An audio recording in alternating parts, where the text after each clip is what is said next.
Hello Pokemon trainers and welcome back to the Pokemon UNITE AKB48 Group Invitational. It is grand final day here and it's a beautiful Sunday, and of course joining me is our wonderful two shoutcasters JJ-kun and Contra. Of course my name is Danielle, but gentlemen, welcome to grand finals.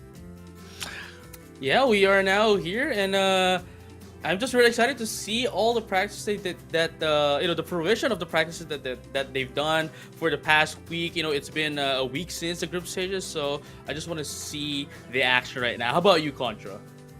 Well, I'm extremely excited to witness the battle here in the playoff runs for the Pokemon UNITE AKB48 Group Invitationals. We have two representatives from BNK48, one from CGM 48 as well as Manila 48. So first, let's get on with the schedule. Of course, so for people that didn't manage to catch the games last week, here are our playoff teams. We have Very from BNK48, Yummy Remote from BNK48, Padayon from MNL48, and of course, we have SteZie representing CGM48. These are our top 4 teams that have come in from our group stage last week. And boy, oh boy, do we have some very strong contenders in these girls. Right, and of course, this is going to be the playoffs bracket that we have for today. Of course, for semifinals match 1, it's going to be SteZie and Yummy Remote.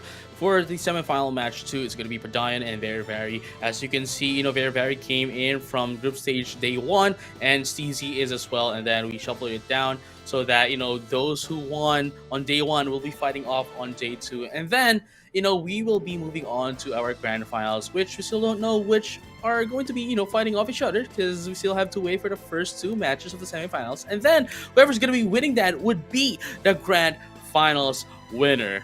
Isn't that exciting? It is, and you know what? This time there's no lower brackets or so it's about getting all the way into the championship bracket with the grand final. So we're going to start off today here with SteZie going against Yummy Remote, where we will expect a lot of intense action coming in from all our players. And we got to keep an eye on a few notable names such as May, especially when she plays that Absol. And not forgetting some clutch plays coming from Panda as well as Jip. And both of all these teams will be meeting each other here. SteZie will start the very first round here on our afternoon run against Yummy Remote. And later on, we have Padayon of MNL48 to challenge against BNK48's Very. So it's going to be really spicy, but I want to hear your thoughts on how this one's going to go down.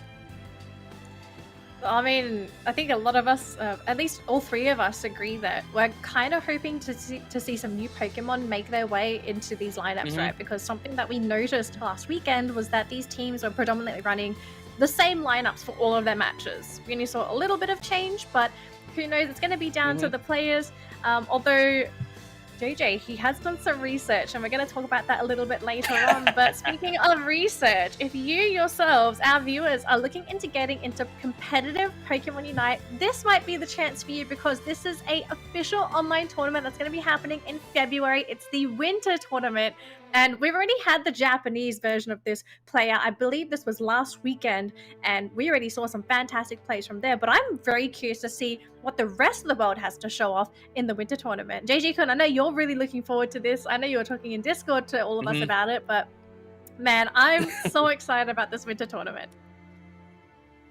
Yeah, I am as well, because, it's a really high competitive tournament where everyone, a lot from Asia, can play on this tournament. So it's really going to showcase who's perhaps the best in the region, and really just high-level plays. We have been expecting a lot of top teams as well in each region to fight off on the Winter Tournament. So I'm just really excited to see this as well. Yeah, and this is going to, of course, have a whole lot more things installed for all the trainers out there who wants to get good. So yeah, I'm definitely excited for the Winter Tournament. To anyone that wants to join in, you have until the 24th of January to sign up, so do that right now. But we're going to move on from the winter tournament because we're going to focus on the tournament that's happening right now, the Pokemon UNITE AKB48 group. Oh my gosh, it's a grand finals day, Contra. I really can't keep it in. And we've got a really exciting lineup starting off the day as well because it's SteZie going up against Yummy Remote. We saw SteZie, they were part of Group A. They blew the competition away in their group, right? And it makes me wonder, is SteZie the strongest team competing today? They might be, though they may have not had the cleanest of runs. We did see them going to on mobile occasion, but when challenges arise, there are moments where they looked like they lost a little bit of that momentum that they always had, and they relied a lot on the Absol plays that's coming from May. But hey, I guess we just have to find out what's in store for us as they had 1 week to prepare. Speaking of the team, or at least the girls, we're going to actually talk to them very quickly before we jump into the match. So before anything, let's hop on over and firstly introduce SteZie.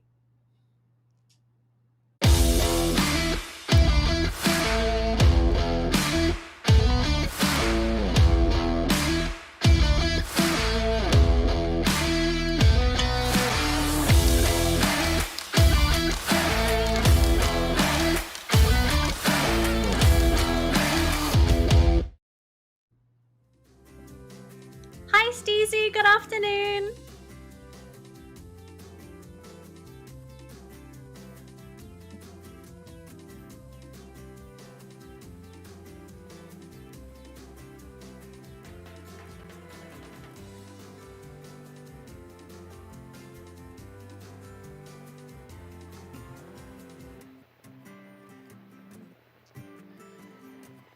Hi ladies, so I do believe we're gonna just try and get this audio fixed, but while we're getting the audio fixed, can you show me how excited you are?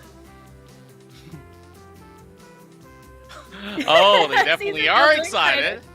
I can see their energy, and of course, we'll get the mic sorted in a little bit. I'm pretty sure that they prepared a lot for a week to get to this stage of the playoffs. So I really do wonder, what have they done for practice? I think we're still gonna try and get this audio fixed. Oh, we can hear it now. They're there! Hi, we can hear you now! Hi!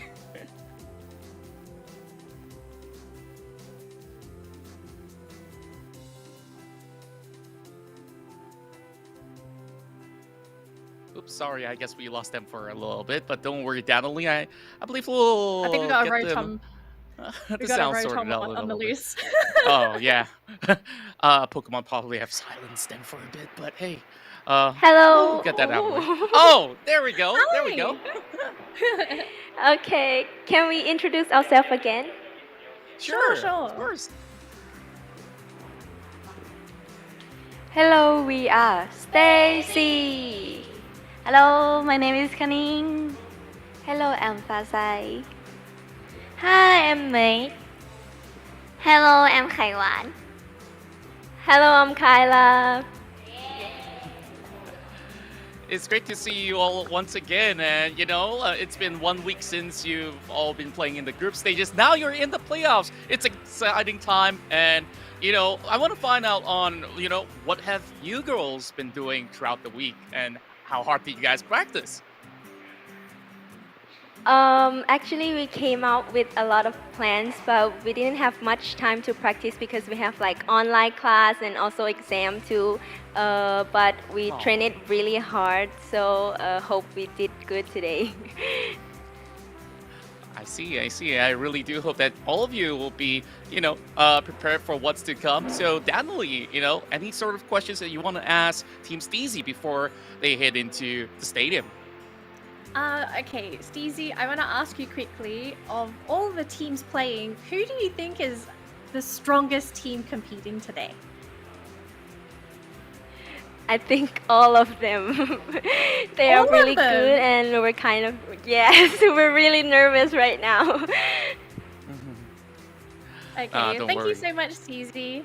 We'll let you prepare Thank for your you. match, Contra. I think it's time for us to introduce our team that's going to be their opponents for today. All right, let's head over to Yummy Remote.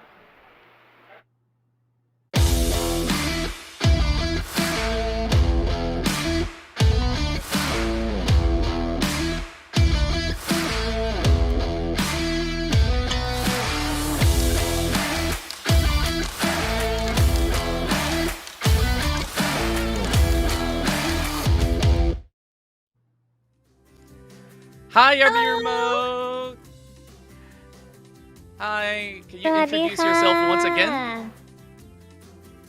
Yes Hello we are Yummy Remote Hello my name is น้ำใส Hello my name is ไข่มุก Hi I'm Jane Hello I'm Janice Hello I'm Kate Nice to meet you guys again Yeah, it's nice to meet you once more. And, it's been a week and it's great for us to catch up once again. So, how's your week been? And what have you all done to prepare for this tournament for this weekend? We have been working so hard all along this week. We are sleepless. Obviously, our Oh, eye bag are so dark. I hope But- after all of this tournament, you get yourself some good, nice sleep on the Sunday evening. Yeah. So, of We hope course. to. It's a really big day, but Danny's got another golden question for you ladies here, who's going to be playing your matches later on. Actually, this one I wanted to ask last week, but I didn't get to. Who decided on your team name and logo? Because it is so cute, and we all love it. I have to tell that it was just a coincidence because we cannot decide what name should we think, but so at that moment I was just told พี่ไข่มุก that just pick some of the adjective, any adjective she likes. So she picked yummy because she loved cooking, and I just told Namsai that what is next to you right now at that moment. So pick that word to be a noun. A noun, yes. At yummy remote is like some kind of cute, weird. I don't know, but we love it, so we chose that name. Yes. Yeah, and it's so unique, and I love the story behind it because it's so random, and at the same time, it somehow is very catchy. So I really hope that Team Yummy Remote can go all the way to the grand finals, and we wish you all the best for your games to come. Thank you. Okay. Thank you so much, girls. We'll let you get Thank you so ready for your much. match, and we look forward to seeing you play. Thank you. Man, the girls, they're so excited today. And SteZie, super humble. I love Yummy Remotes. Just the way that they pick their team name, right? Because a team name is the identity of your team. And it's just like, pick an adjective. What's right next to you? It's kind of like one of those memes, right? Where it's like, come up with your gangster name. And it's like a list of your how do I do these again? It's the date that you're born, and then they add like a describing word for your month, and then something for the year. They do some other stuff, and it just comes up with these like very random mixtures of names. They can be really funny, but just remind me of those. I'm gonna ask you this before we go on with the show, right, Danny? If you were to have your own team name, what would that be? According to any adjective and also something that's around you. I think for myself, it might just be, I don't know, coffee keyboard or something. I hope those two don't mix so that my keyboard don't spoil at any given point of time. But yeah, I love that energy. I love that excitement and the way that they think. It's so creative, and it also is similar to the way that they play inside the game, where they just have so much creativity going on. I guess to answer the first question, if I had to come up with the team name, just like Yummy Remote did, adjective would probably be hungry, because that's how I'm feeling right now. Hungry for some Pokemon Unite, and I'm looking at a microphone, so Hungry microphone. Not as cute as Yummy Remote. I'm gonna have to say that, but I mean, I could work with this too, right? It's not too bad. Not bad, not bad.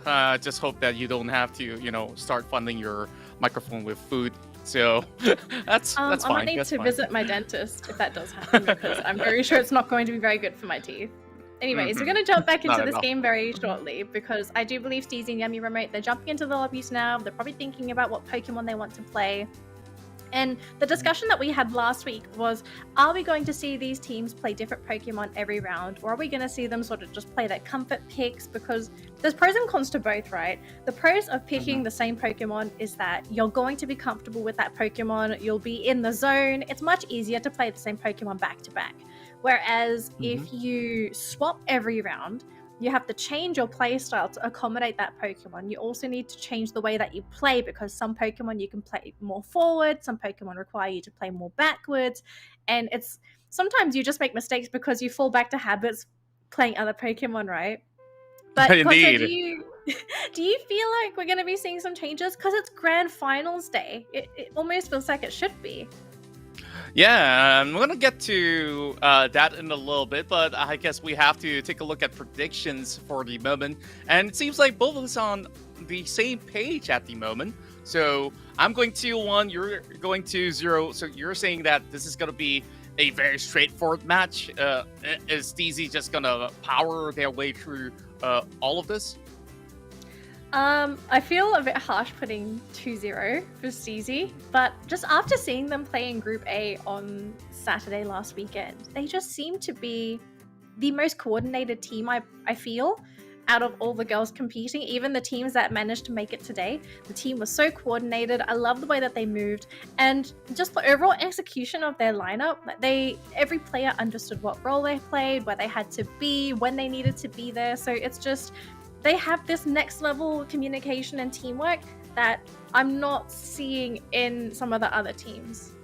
I would absolutely agree. We see that cohesion that's coming out from their composition as well. So I really do like to see that happening once again. And somebody's got to stop me on that Absol. And perhaps she might just whip up something that's absolutely wild that we've never seen before. Now, going back to your question.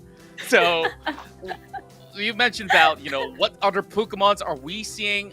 I guess that JJ-kun has already listed down all sorts of possibility, but I guess we have to go to the remote stadium to find out what's going to go down. So with that being said, this is the Pokemon UNITE AKB48 Group Invitationals, as this is part of the Pokemon Battle Festival Asia 2021. And here, for the very first game, we will have Team SteZie versus Yummy Remote. So, Natalie, it's a best of 3, and there's no lower bracket. This is gonna be an intense match. It is going to be an intense match, but of course game 1 is going to be where the teams get a feel of each other as well, right? Like what the general play style is. But something that I'm very excited about is that we have seen a new Pokemon pop out here for SteZie, and it's actually going to be the Greedent. And as you can see right now, we do have I believe it's the Swivel, if that's the first evolution's name, I may have forgotten. She's actually trying to go over onto Yummy Remote side of the map to try and take some of those jungle stacks away. And this is a very, I want to say, infamous strat, annoying the enemy jungler with the Greedent, because Greedent has such good sustain, and he's actually got really good potential of stealing some of those last hits with tackle. That's right, and I really do wonder how will they actually fare heading to the late game. They do have a little bit mixed bag of everything, while Kaning is getting chased upon by, of course, the small evolution of Serena. Then they scored 21 points to start things off. I think they're having a decent run thus far, but when we take a look at this approach coming from Yummy Remote, they're putting a lot of pressure down a bottom side as they try to secure the best between for themselves. But there's going to be a little bit of commotion going on. Kaimo just have to hit that eject button just to get back to safety. Yeah, and SteZie, they do have a bit of an upper hand here if they can keep the Blissey alive. Although, as I say that, Blissey does go down. They would have had the sustain, but 2 Pokemon are going to be going down, unfortunately. And that was also the Absol on the side of SteZie. And now the aggressive advantage is on Yummy Remote, who are now jumping onto Kayla, and they're just scoring goal after goal, because what do you do? well, there's not much to be done after that sort of pressure that have resulted in a little bit of chaos down bottom side. But for Kanin, she's just going to be able to hold out. Well, it's going to be very safe for the Serena to eventually hold out over on the top side. Well, we're having another sort of rotation going on towards the top side here, as SteZie now tries to focus down onto the goalpost, as Namsa is just trying her best to keep this post safe, but I'm not too sure. There's a lot more members now over the bottom trying to apply a little bit more pressure in hopes that they could bring down a Pokemon and then start scoring a little bit more. As it stands, 53-42, still anyone's game at the moment. Yeah, still anyone's game. But we are seeing a little bit of a difference here, right? Because in both of SteZie's matches last week, they were very dominant in the early game, but we're not seeing that dominance yet, right? Yummy Remote, they're doing such a good job of preventing Mei from snowballing, and this might be a key factor in basically neutering the Absol and preventing her from having that explosive late game. Because remember last weekend, we saw her landing massive crits and being able to delete teams all by herself. So without that level advantage, I'm curious to see what SteZie are going to do to enable Mei to really come online, because so far that's just not happening. Yeah, it's not going to happen all too soon, even though if she gets her Unite move, the Midnight Slash, but we have to, of course, take a look at how they set up all those fights. You ideally want SteZie to be in the middle of the fray alongside with the Reedon, as they currently challenge that Dreadnought. But what's going to be the response of Yummy Remote? They're not going to go for the Rotom just about yet. There's still many of these members of Team SteZie that's also holding on, and any sort of a movement that is going across the map, they could easily snip him out. It seems like Taimook's going pretty low. She's about to fade, but she survives with a slither of health. And SteZie gives chase, but that's not where she needs to be at the moment, and they will secure another 20-pointer for SteZie, with Kyla dropping in hot, but Stain goes up into there, and she will be able to bring two of these Pokemon down. She's coming up with a huge clutch, and that might open some space for Yummy Remote. Let's open up a little bit of that space, and now they do have that lane domination in that bottom lane. But so far, SteZie still have the point advantage, and a lot of this is coming off of Canning, who might actually drop to Namsai very, very close. Won't go down though. The citrus berries will keep her alive. And now, can she turn on to Namsai? Maybe, but with a Talonflame there, as well as an Eldegoss, a little bit too risky. And it looks like Rotom is now going to be the next point of contest here, because this is a very important Pokemon now. For people that haven't played Pokemon UNITE recently, Rotom has received a buff. Dreadnought does not give as much experience anymore. So, of course, pushing with that Rotom is going to be very crucial, especially when it comes to taking down those first goals. And so far, it looks like Yummy Remote have been able to dominate these objectives. Yeah, and those sleepless nights are paying off, and it seems like the Green is twice too much more than she can chew. Now, it's just a little bit more pressure as the Rotom gets secured. Whoa, that was a real close call of a steal, but Jane managing to buy time and space for the rest of Yummy Remote to apply that pressure. Cunning's not going to be able to last too long. They managed to knock out the Fleecy as well. The Pikachu's doing a lot of damage while they try to push that Rotom into the goalpost, but they don't really get to do much. Oh, here comes the Midnight Slash, and it's going to be able to get a lot of damage being done, but there's not too much of a result coming out. They could not take down any members of Yummy Remote. Yeah, they were popping a lot of Unite moves, but they have to get something out of this, and it looks like they will at least be able to get this first goalpost in that top lane.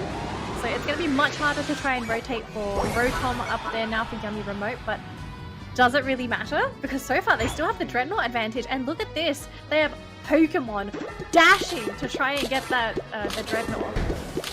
Yeah, and it seems like Yummy Remote has a good head start to the bottom area of the map as everyone gravitates towards the beach area. Taimook just suppressing the rest of the members of SteZie from moving forward. Dreadnought now 50% of HP, but they have to back away. There's a lot of pressure coming from Green. Game of chase. Jenny, this is just finding a little bit more room. getting a little bit more of that assistance coming from her teammates, but they're in that slow area. And Team SteZie, they just couldn't really find the damage to bring them all down. Currently sitting at 1-8-1 with the lead, but that lead could change any time. Kaning have been able to not only disrupt them, but still survive out of that skirmish. Yeah, the good news though, I do believe, is that SteZie were the ones to be able to get that Dreadnought themselves, right? Because Yummy Remote, they're so busy trying to defend themselves on their goal post, so a victory there for SteZie. And if we take a look at the level situation here right now, it's currently in the advantage, at least beneficial here for SteZie. They've got May at level 13, which, as I say that, she does go down, but Absol needs those levels, and as long as she can try and get close as possible to level 15, especially once that Zapdos pops up, that's going to be really important. Something else that's going to be important is this Rotom timing. If this Rotom goes down, this is going to be so annoying for SteZie. Oh, SteZie's coming in though. Who's going to get the Rotom? Oh my word, what an ultimate of the Unite move coming from Kyla. Bringing down 2 Pokemons in one go. And this time, it's SteZie here to steal it away. Yummy Remote, they started it all, but they couldn't seem to snatch it by the end of it. And it's time for Zapdos as well. 2 seconds to spawn. And looking right now, it looks like Timer's trying to go for a bit of a back, trying to get some extra points in, try to pull some of that attention away from the Zapdos. And it looks like it's working because look at SteZie. They are chasing that Wigglytuff. Oh my. Now, the pressure asserted by Jane. They tried to cut off the exit point. And my, oh my. Ooh. What a move with the Flame Sweep.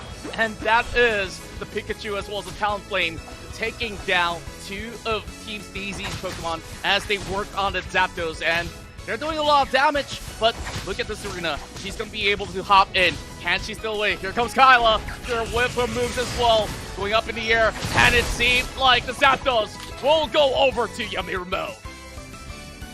And Yummy Remote, they're going to try and get those points in, whereas for SteZie, what's the plan here? Are they going to try and go for those counter goals? It looks like they will. They've got 50 points on the Serena in that bottom lane, who's going to try and score. The Greedent has managed to score in that top lane, but so far Yummy Remote sitting on 562 points compared to 311, now 411 onto SteZie. There is still potential for comeback here, but it's going to be really tough with only 2 goals that they can score in that top lane that's currently being protected by the Talonflame, and of course that middle goal always going to be the toughest one to defend. Sorry, the toughest one to score in. You take a look at Yummy Remote, they're going all full defense at the moment. Cunning just getting stopped for a bit. Flame Sweep comes through, but it's not going to stop Fossileye from moving in as well. She goes invisible, but there's just not too much points to be scored. There's only 20 seconds on the clock. SteZie totally had the initial lead. Everything's starting to fall apart. The moment look at Yummy Remote. That goes, and whoa, take a look at this.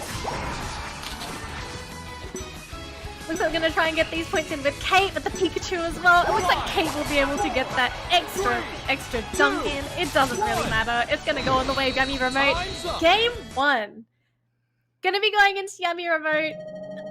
I have to say, I am impressed with how they played this match.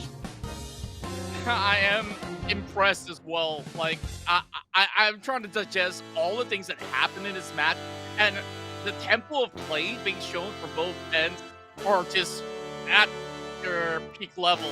It's something that we have been seeing from Yummy Remote since the group stages, and I'm just glad that they've brought this sort of momentum into our very first match today. And Team SteZie probably been taken, and now they realize that they have to put their best game on the line, because one more game is all it takes for Yummy Remote to proceed to the finals. And I have to say, I'm really impressed with how Yummy Remote approached that game as well, because they must have seen from last week how much of an influence May was, especially during that early game, to try and give her team that advantage during the laning stage, right? Just knock Pokemon out so that it's easier for you to score goals, get that level advantage, secure the Dreadnought. It's really difficult to deal with the over-leveled Absol, but the fact that Yummy Remote put so many resources in that bottom lane to ensure that they didn't let May just completely snowball off the rails, really great way to slow down the impact of the Absol. If anything, this was probably May's worst game of Absol. I'm not trying to discredit her or anything, but it was just there are times when you just can't do anything because you've been countered, and she was countered hard. Pretty hard, I would say, and it felt like there was barely any impact from the mid game to hitting to the late game because she couldn't really get too much of the farm going on, and most of the scorers were being of course contributed from all ends, but the Absol doesn't seem to have find any sort of opening room, even heading into a team fight.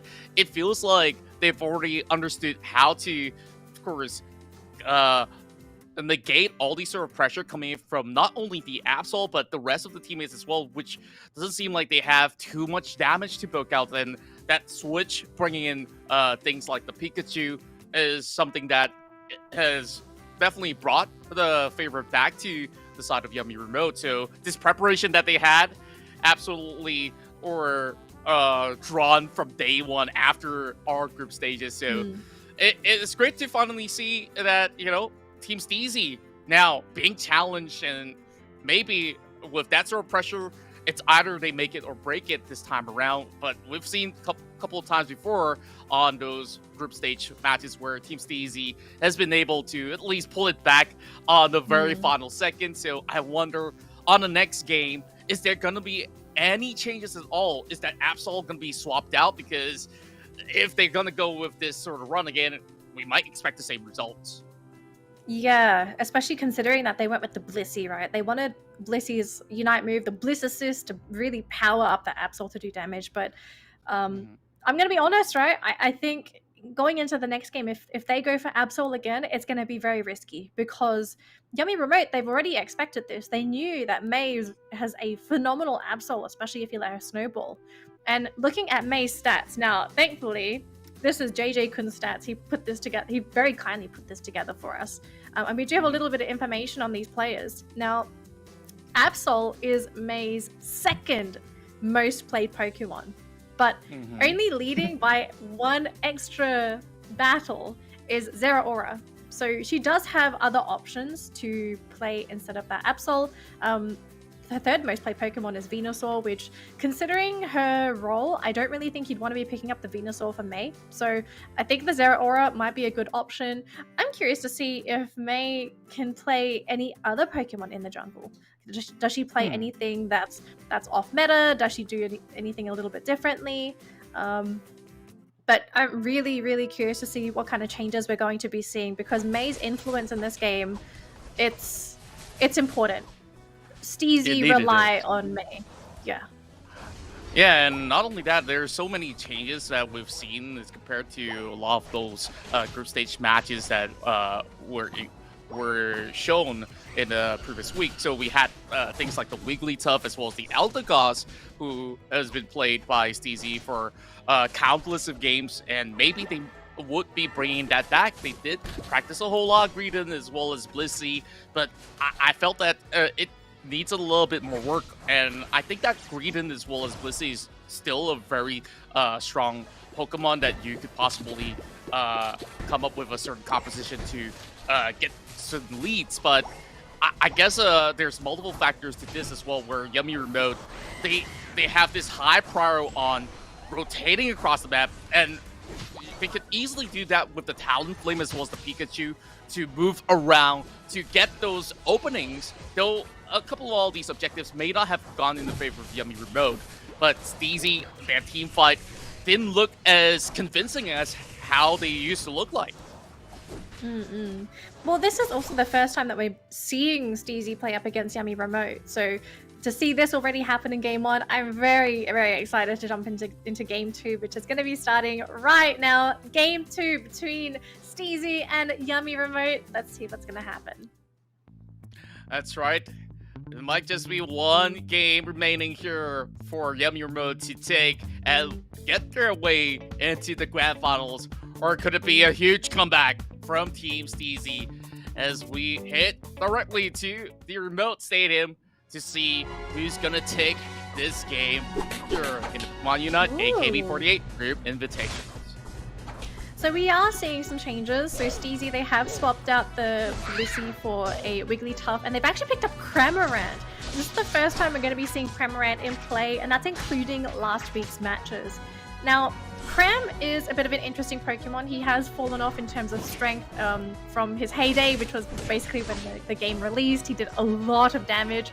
But I'm curious to see what kind of combination we're going to be seeing from Canning. Like, how is she going to play this Cramorant? Is it going to be the Dive Cramorant, the Surf Cramorant? Are we looking at Hurricane? Are we looking at Air Cutter? We'll see in just a moment as she gets those levels, but the Cram pick, super interesting. You've got lots of zoning potential with that Cramorant ultimate. The Unite move. Indeed, and that Gatling Gulp Missile is going to be able to disrupt them and, you know, try to make it a 5 versus 4 for a short instance. But take a look at what we have here, a little bit of battle going on the bottom side. And both Cunning as well as Fasai dangerously low. But the first goal has been scored, and it's Yummy Remote to take over, to gain that lead. This is about 27 points. Contra, there is nobody in the top lane. They are all committing to that bottom lane. May almost going down, able to get out of there, but heavy aggression coming in from SteZie, so they really want to get all of that control in the bottom lane. They've been able to get some points into their goals, but is it going to be worth it? Because while all this is happening, you have a Serena free farming in that top lane. Namsai is already level 6 because she's been able to take all the Pokemon in this top lane. This might actually hurt them. Serena getting this much of a lead. Once she gets the Unite move, she could possibly just single out one of the weakest members in terms of level to be punished, and it might just be that Venusaur. We've seen Venusaurs getting punished multiple times before, so Kaiwan's gotta be on that lookout, not to overextend at all, and I'm not too sure what's gonna be SteZie's answer later on. They kind of bank it on that bottom push, but it may not result too much. And you take a look at what's going on here. Fasai almost getting caught out, and Kaimo wants to go full offense on this one. And thankfully, there's still more members to back her up, so SteZie's gonna be A-okay.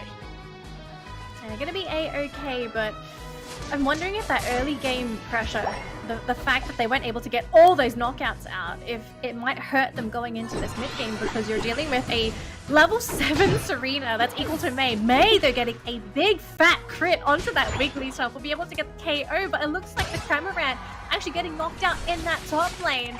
Serena not able to defend her partner, but looks like SteZie again on full offense, wanting to dominate that bottom lane so that they can secure the Dreadnought themselves. They want that experience, they want the snowball. A big fat sleep there from Fasai, but it looks like they aren't able to completely take down the goal, and here comes backup. Jane is there with the big Hurricane from the Cramorant, and Canning, she's going to try and get out of there. She's being caught by Jane, but they won't fully commit onto that Cram, instead getting a different Pokemon. It's the Wigglytuff.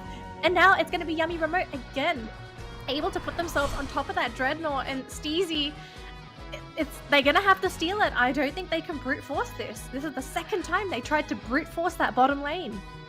Yeah, and I'm not too certain if that's going to do much at all, but they're looking for this pick, and they managed to get that Solar Beam hitting on target, and this will possibly work out. Here comes the Midnight Slash. They will bring another one down in form of the Wigglytuff. Jane now tries to escape, but there's no speed, so for her, she will be knocked out as well, and we will now see May snowballing out of control.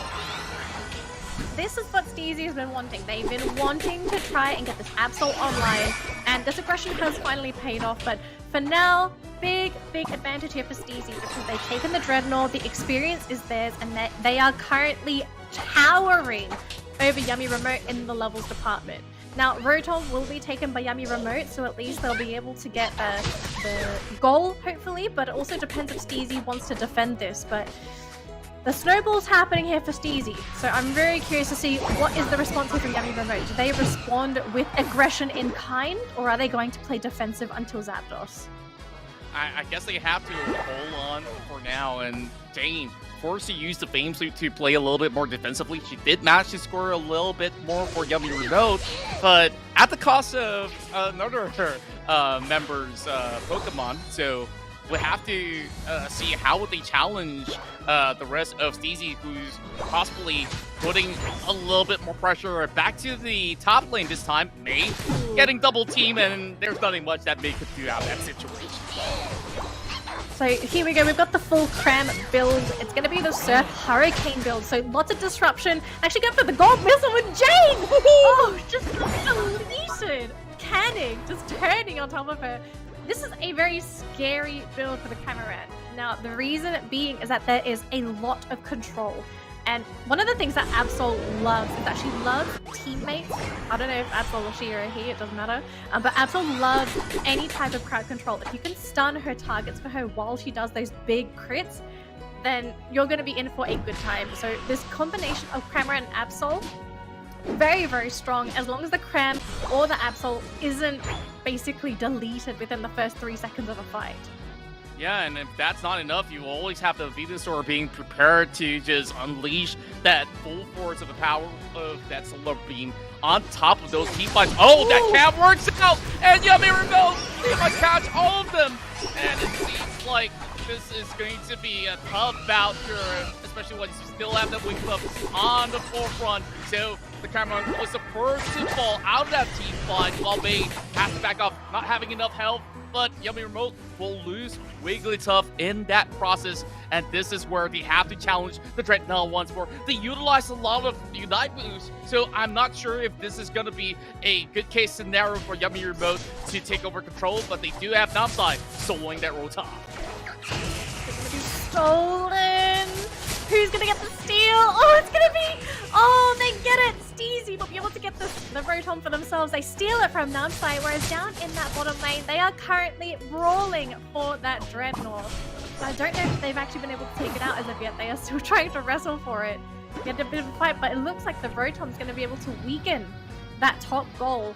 And Yummy Remote, they are in trouble. If they can't get this Dreadnought to equalize that experience, they're going to be so far behind for Zapdos that they need to go for steals.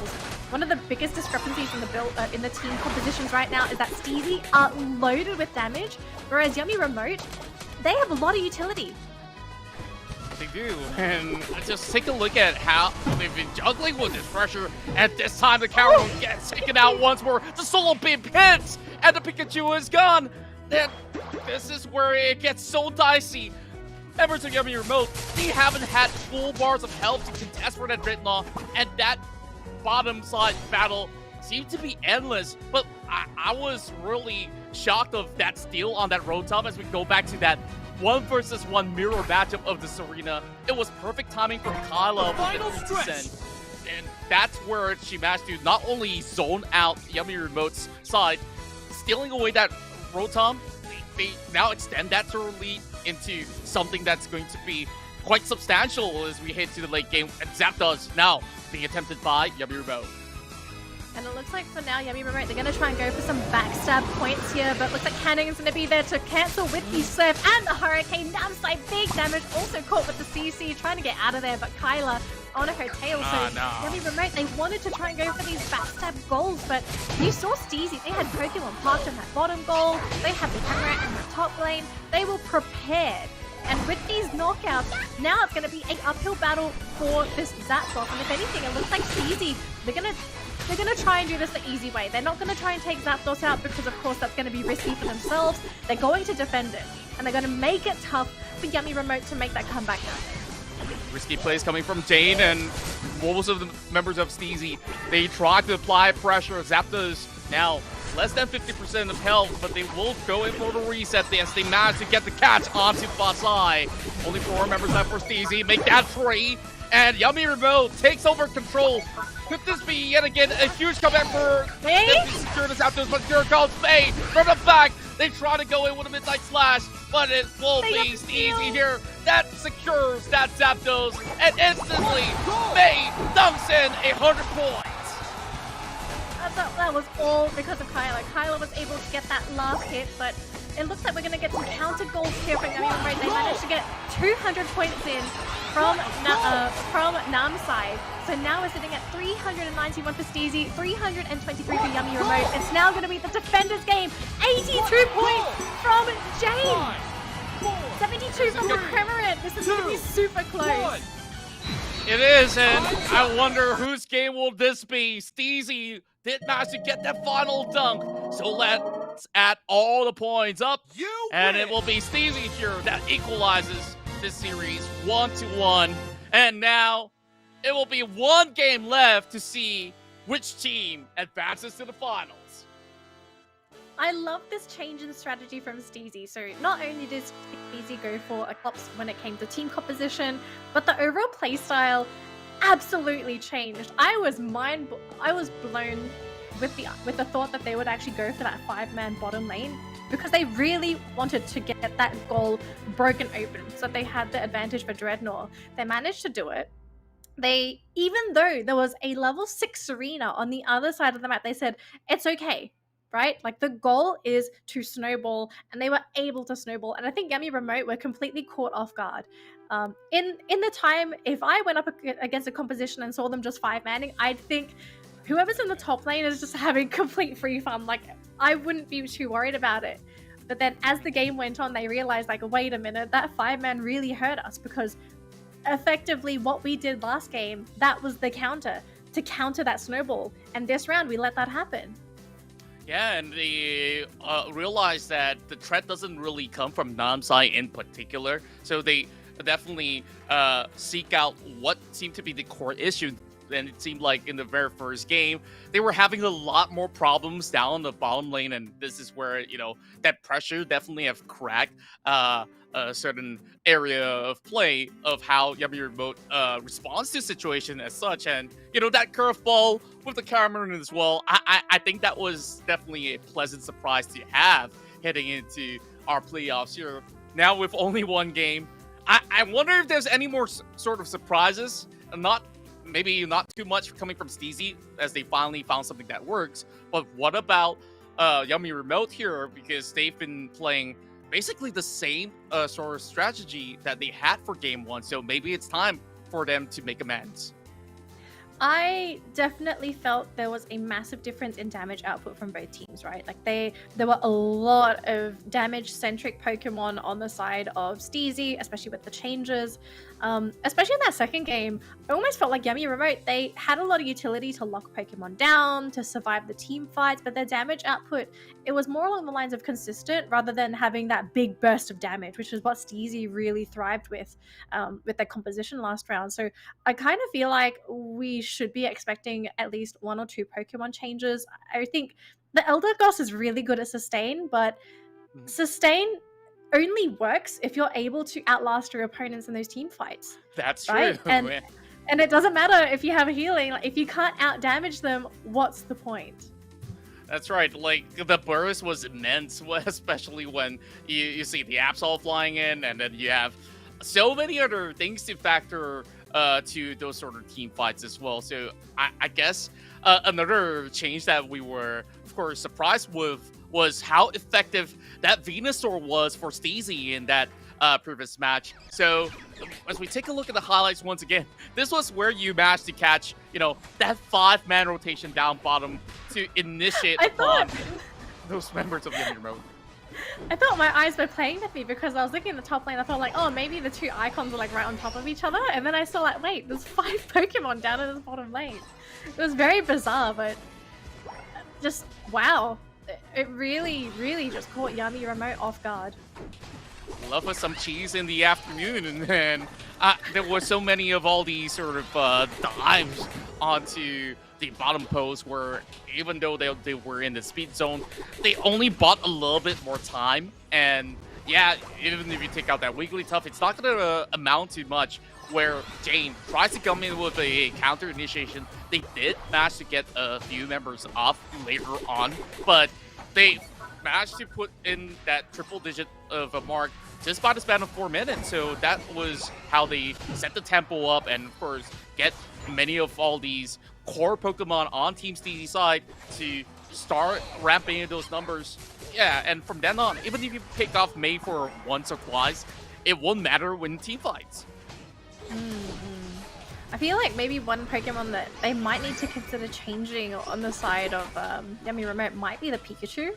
Yes, Pikachu is an amazing spellcaster, does a lot of damage from range, but I think alone Pikachu just isn't enough. You need a Pokemon that is a DPS specialist to do enough damage to make up for a lot of this utility. on the side of Yummy Remote, because if you look at the Pokemon, right, like they're running two supports, Eldegoss and Wigglytuff.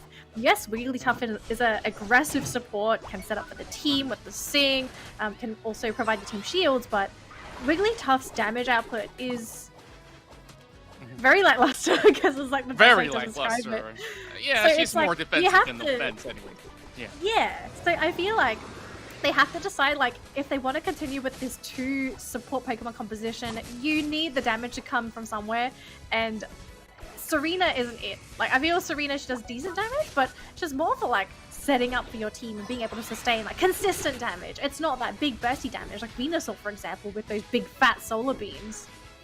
Indeed, and I believe that of all the players of Yummy Remote that shines the brightest, we saw Jane trying to make clutch plays, but it didn't really matter heading into the late game after they lost that Zapdos in a really crucial team fight where she's already expended everything. She was on low health bars, and that's what won SteZie the game after having that huge steal. So just going back into the draft itself, Yummy Remote might need to find something that could burst them off at this time. As we head right in, it seems like there's not going to be much changes coming from Yummy Remote. So maybe this time with a different game plan, it might actually fix some of the things that were not present back in game 2. So let's take a look. Now, no more cheeses, no 5-man bottom or top. So I guess this is it could still happen. Later on. It could maybe a little bit later. Yeah. But we do see at least a Pokemon swap out here from SteZie. So they actually swapped in a Pikachu rather than the Cramorant. So they're still able to maintain damage with this pick of Pikachu, but it makes me wonder, are they going to go for more of that stun-heavy Pikachu to assist with disables from long range, right? Like sit behind your teammates, being able to get those Thunderbolts out. And of course, when you really want that burst damage, the Unite move, Pikachu does a lot more damage than a Cramorant, for example. Yeah, and when we take a look at how we would ideally want to fight, we want to look for those pickoffs once again, because if you were to commit to a team fight, you have the Venusaur who's going to be dropping a huge AoE spell on top of everybody else.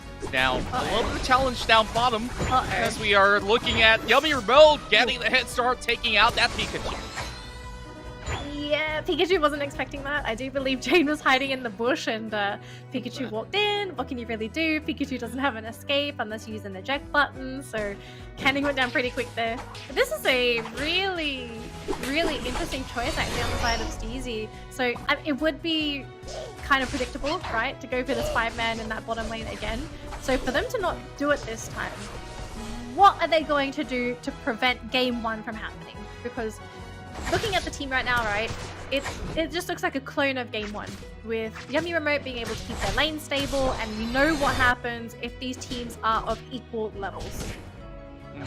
I guess the priority here is to ensure that this Absol gets to those positions where they could just do ideal damage on squishy units, and that's going to be pretty hard to execute down on the bottom lane itself.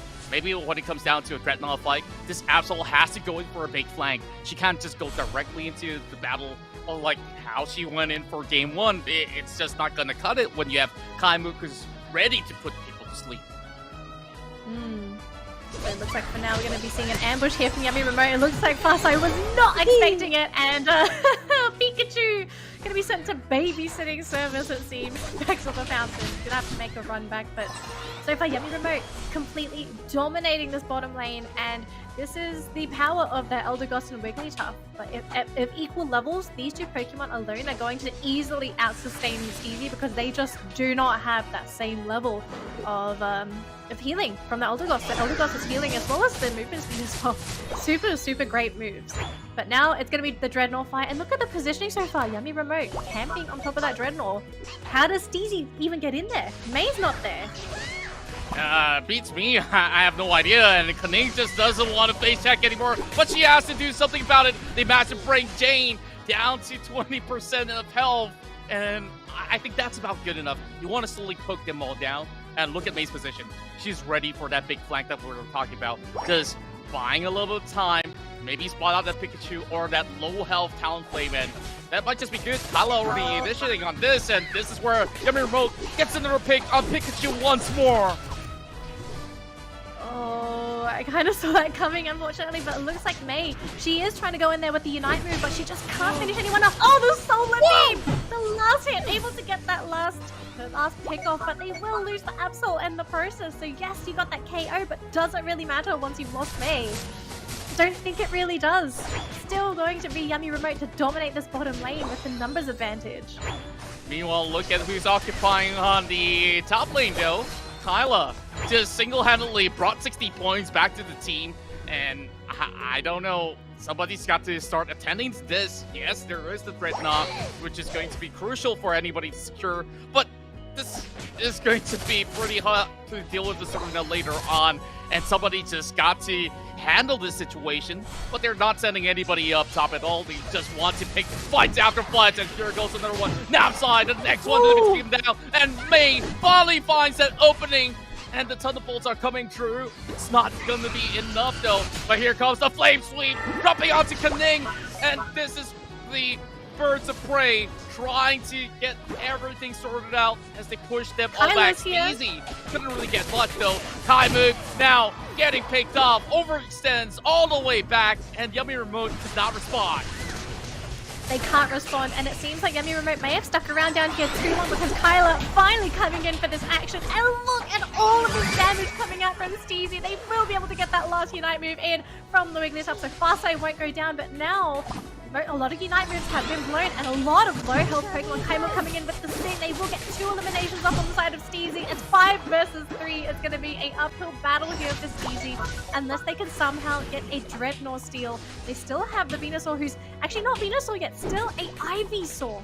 They need to get this Venusaur up if possible, but look at them just diving on top of this goal. They easily get this Dreadnought here for Yummy Remote, and levels so far are not looking too bad anymore. Yeah, and I guess now they just have to play catch-up with that 137 points of a difference for the moment. But that's very doable after securing some of all these key objectives. And James are already working on that Rotom, so I guess now they have a clearer direction. And they've already stashed so much of that Eos points that they could easily clear off some of all these goals. So things are starting to put pressure back onto Team SteZie. Though they had that great sort of hold that we have last witnessed down bottom, but it still didn't work out in the end. So yeah, this is gonna be the last 3 minutes of the game, and I wonder if SteZie can actually hold on to this. I'm a bit worried because they only just got this Venusaur to fully evolve, and you've got 3 minutes left. One of the big factors that SteZie were able to snowball so hard last game was that the Venusaur was also way out leveling the competition. And so to only just hit this Venusaur now, he's not going to be doing as much damage as last game. He won't have as much impact. Yes, that the Solar Beam is still going to be important in these team fights, especially well-placed ones that hit multiple Pokemon, but he's not going to be hitting as hard as a Venusaur wants to. This Pokemon can be explosive once you pick up that Solar Beam build, but to be behind like this, it's very concerning for this Venusaur because you just missed out on such a big opening. Yeah, and you take a look at Team SteZie right now. They're just trying to hold on to all these goal posts where Yummy Remote, they've always been constantly putting that pressure, just poking them down time after time, but with a 4 or 5 man stack down here, I think that's not going to be any sort of initiation coming from either side, but it seemed like they just want to go in for some challenge. Well, Namsai is going to score 40 points up top. I'm actually surprised she decided to score that now. I thought maybe she'll try and score it just as it ticks over to 2 minutes, so then she would get the 80 points, but I guess they wanted to preserve that goal, right? To at least score a little bit later on. But so far, it looks like it's going to be a big battle in that bottom lane. There's Pikachu already dropping way down to low. They pop the Unite move there onto a Wigglytuff, but what happens after that? They pop the Unite move and then everyone just backs up. That's not going to be available anymore for when they decide to try and fight for that Zapdos. A smart disengage coming from Yummy Remote. Now they go in for another huge fight. And Flame Sweep! They've had to knock everybody to the wall, and this is going to open up so much room for Yummy Remote to score up top. NumSci is not going to be stopped by anybody at all. 188 points. And wow, SteZie didn't see this one coming as they continue on to be in the middle of the fray. This is not going to work out. Jane almost taking down that Wigglytuff as they go in for the quick descent as well. Kaimuk, the next one to fall. They need to score. It's 137 to 188 right now. They're trying so hard to get this one goal, but it's so heavily defended. May has 50 points, but she needs to find a way around that Serena to that top goal. And it's not going to be an easy task because she jumps over. I don't think they saw. But Yummy Remote still in defensive mode. So I guess the play here, I think the play here for SteZie is that they want to leave these outer goals to force Yummy Remote to go for the defense. 100 points coming in that top lane. May, she will be able to get the 100 points in.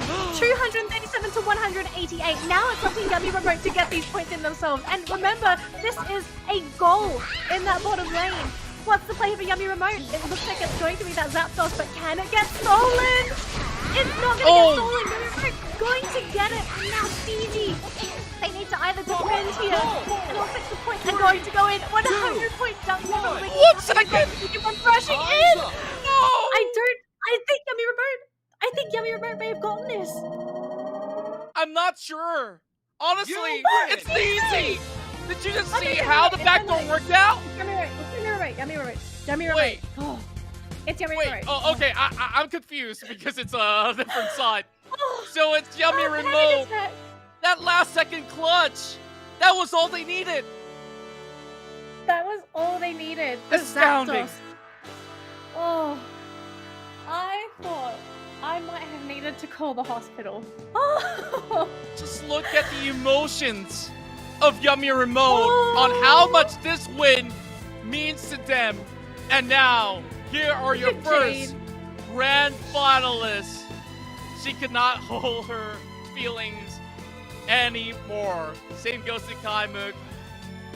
I could possibly spot some tears of joy. Yeah, Kaimuk's possibly need some tissues going on. And they have done it. They have caused an upset. The favorites, Team SteZie, have now fallen off, and we thank them for putting on such a display of a match. And wow, Danaline, this is definitely some top tier plays that we're witnessing here. And I just love every second in battle where we just saw both of these ladies from each team just putting everything on the line, especially that final minute play. There's so much happening. People trying to go in for some backdoor scores, and there's the Zapdos and that final minute attempt. I thought they weren't going to make it, though.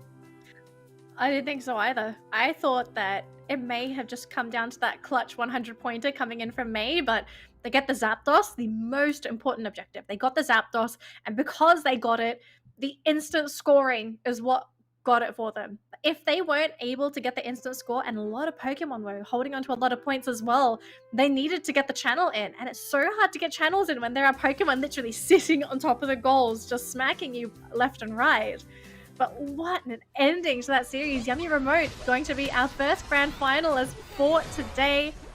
Their opponent is going to be playing next. We'll find out who's going to be the second grand finalist. But SteZie, this was a tough game.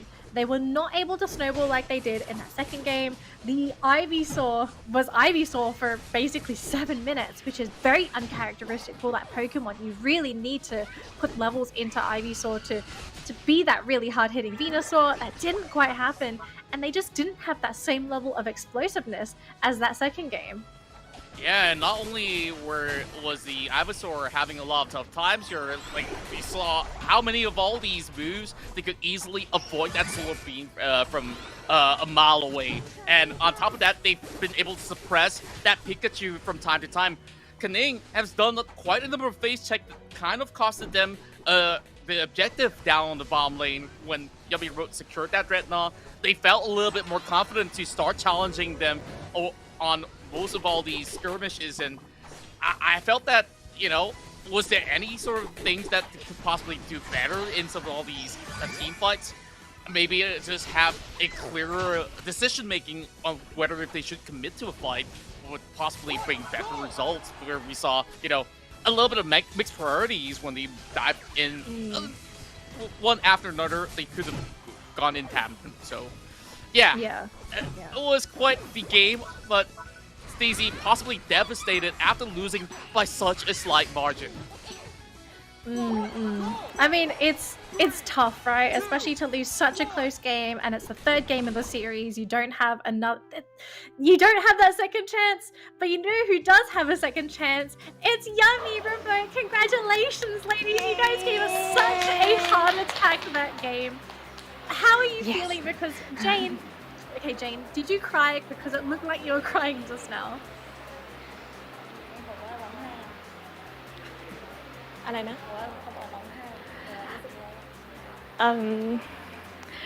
First, I feel wow, amazing because we practice every night and every time that we have. So I'm so proud of you. Oh, Thank you. Aww.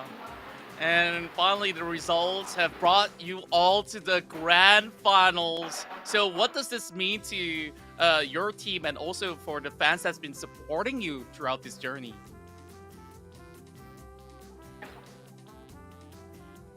We want to say thank you for every fan who cheer for us and give us many support.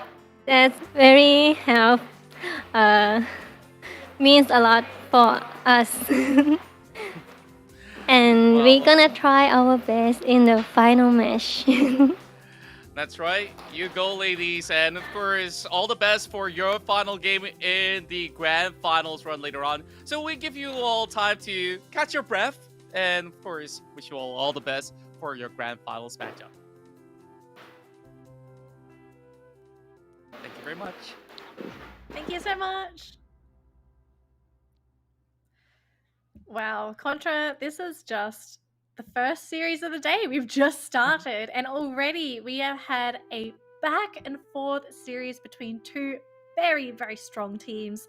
Now, unfortunately, we had to say goodbye to one of them, SteZie. They will unfortunately be eliminated now, as we are currently running a single format grand final.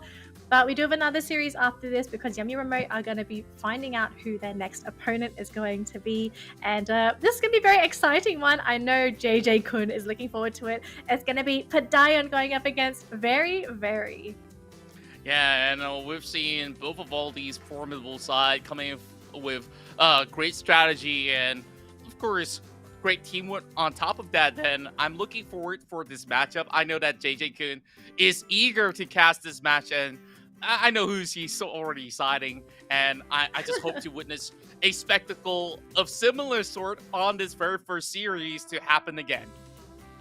Absolutely. But I do know that our fans, they might need a little bit of a break themselves, right? Like after having a bit of a heart attack, you do need a bit of a breather to get ready for that next matchup. So firstly, we're going to go for a quick break. So make sure to go to the toilet now, grab your drinks, your snacks, call 911, whatever you need to do to get ready for this next matchup. But we'll be back after this break with our next series of the day. It's Padayon versus Very. We'll see you after this.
Welcome back once again, trainers. This is the Pokemon UNITE AKB48 Group Invitationals. We are in the playoffs. And of course, this is part of the Pokemon Battle Festival Asia 2021. Here I have with me JJ-kun. What are you holding on your hands? And could you explain what the comment is?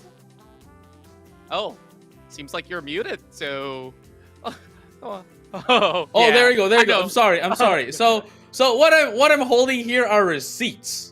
Some Okay. tea, to make the broadcast a little bit more exciting, so to say. So let's have some receipts here, so that everything's gonna be really exciting to go into our match now, especially that this is MNL48's Padayon, and of course we do have Team Very Very as well. Like a lot of people right now watching us are really excited for this match, and I'm not sure about you, but I am excited. I could feel it, I was casting that previous matchup in the very first playoffs run, and wow, that was exhilarating. Mhm. Where SteZie, which we Mhm. predicted to go to the grand finals, have been eliminated by Yummy Remote with that Mhm. last minute play. That was definitely the play of the century, you may even call it. But hey, we Yeah. got more plays to come. So JJ-kun, I guess we got our ladies here to welcome. So without further ado, Mhm. let's bring in our teams to be introduced to you, starting with Team Padayon.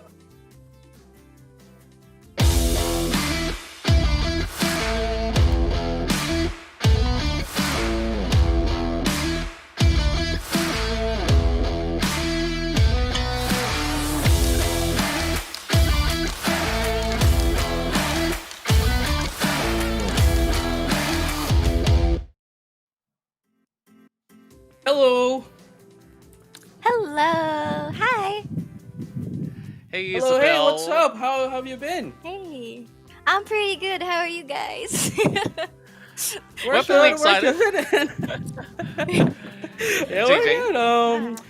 So we just want to ask you a few questions. How have you been practicing for the past week? Obviously, we don't want to tell any secrets that you have been choosing on with a Pokemon, but well, how have you been practicing?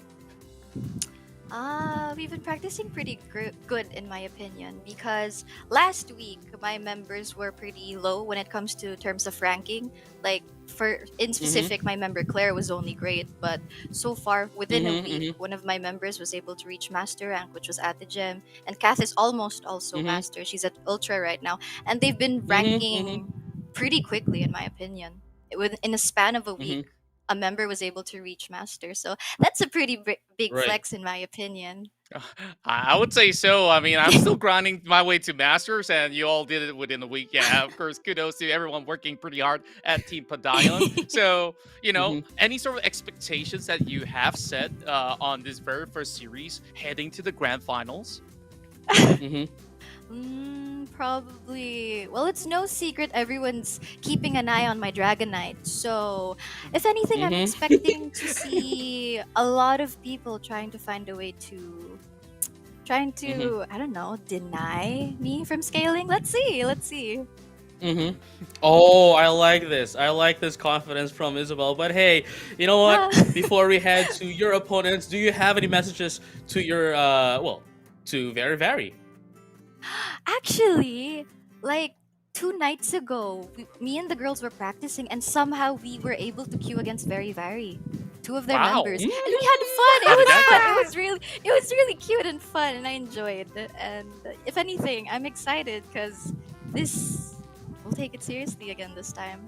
Last game when we were playing, we were just training, having fun, but this time we'll take it seriously. So I'm excited to see how it goes. Yeah, we'll have fun.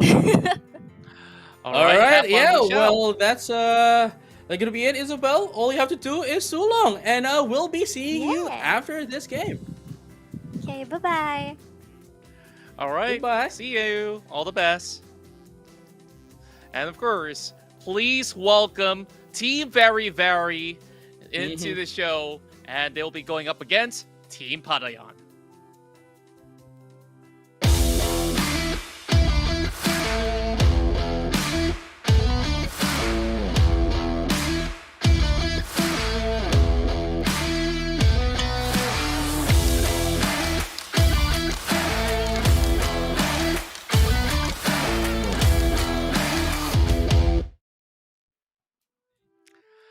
Hi, Team Very Very. สวัสดี Introduce ค่ะ yourself once again. Hello we are Hi. very very yeah let's be I like introduce that. ourselves Hello I'm Pupe Hello I'm พาขวัญ Hello, I'm Jade. Hello I'm ผักขม Hello, I'm Panda. I'm glad to see you again. Glad to see you too. Oh, we're glad to and see you know, again. ladies, it's been 1 week since you all played in the group stages. There were intense matches. You made it here to the playoffs run. And, I want to ask first and foremost, in that week, what have you do in particular in terms of practice? Has it been a busy schedule other than just practice? We have to do a lot of things in afternoon and so we can only practice at night. Wow. Gotta spend a lot of hours to grind the midnight oil, so that's great to hear from the team. So, JJ Kun, one question from you. Yeah, Team Very Very. I only have one question. Are you ready to go against Padayon?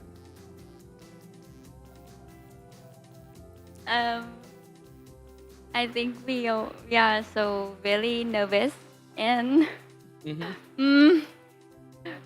we think we are ready to. All right, Yeah, that, definitely that's ready now. that's the only answer that we're going to be getting here, of course. And I wish all of you the very best because whoever wins this goes to the grand finals. So, Team Very Very, we wish you good luck for your game against Team Padayon.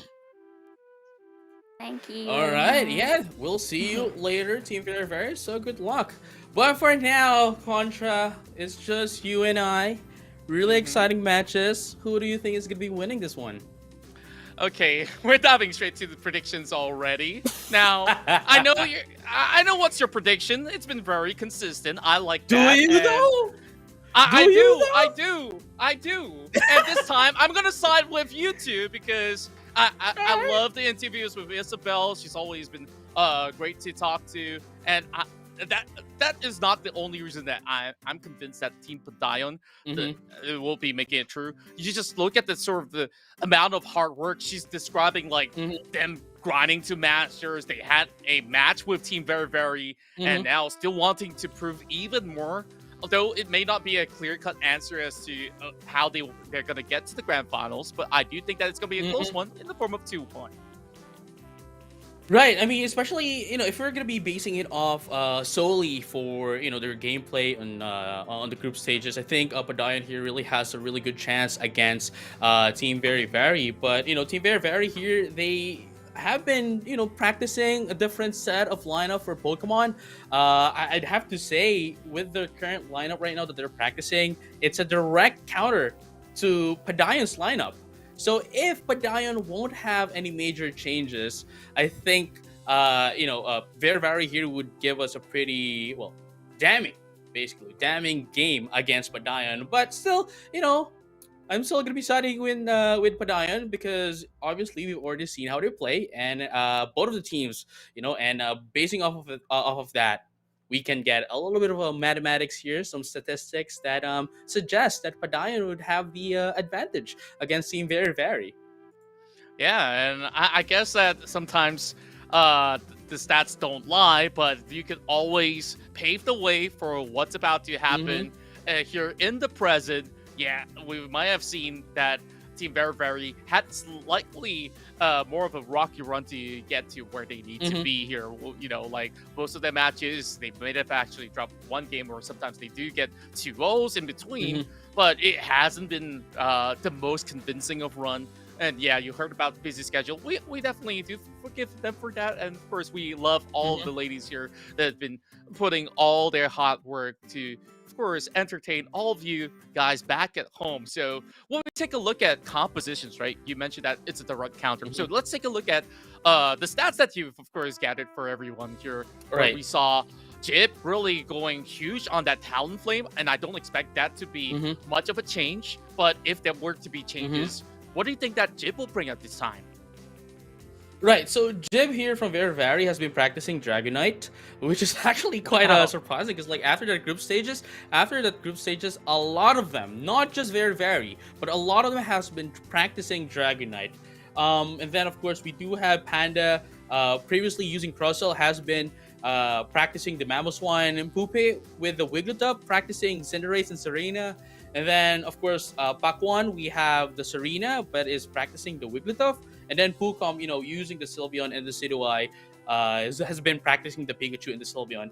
See, I think the thing here is, Very counter to Team Padayon is to use the same thing that Padayon is doing. Essentially, the strategy of they're basically giving them a taste of their own medicine, with that Dragonite into the jungle lane.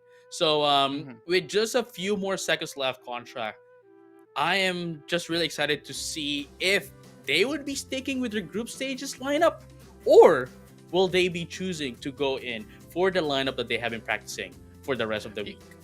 Well, of course, in moments' time, we will have to witness what's going to be the changes that will be brought to play. And, in the very first playoffs run earlier, we see some cheese strats coming in.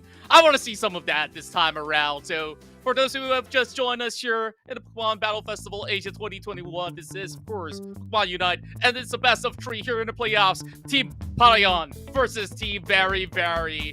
Now, let the games begin as we head over to the remote stadium.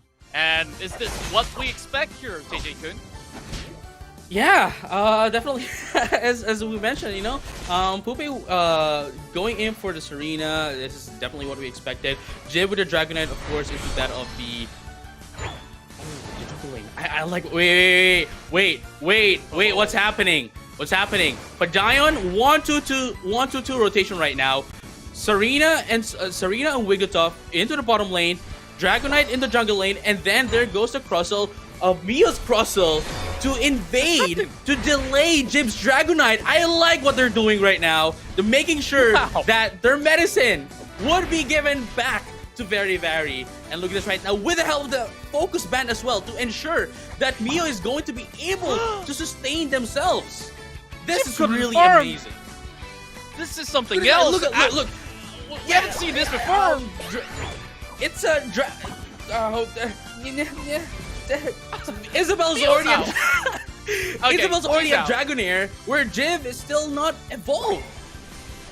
Oh, this is gonna hurt their momentum a whole lot. Now it's gonna be the Dragonair that's gonna be paying a visit. Pakwan trying to secure the last few Eos energy left, and Pakwan's gonna be punished, and it's gonna be Isabel there with the first takedown, knocking one out. So very not really on the best start of it all, but I believe that they could slowly recuperate, and they might have to look on to the Serena as well as the Sylveon to find that rhythm.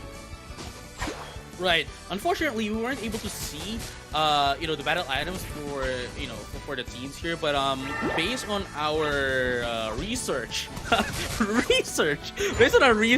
Padayon, everyone from Padayon is using a goal getter to score fast, and perhaps maybe even using a score shield. It would be the I guess the most appropriate thing to do.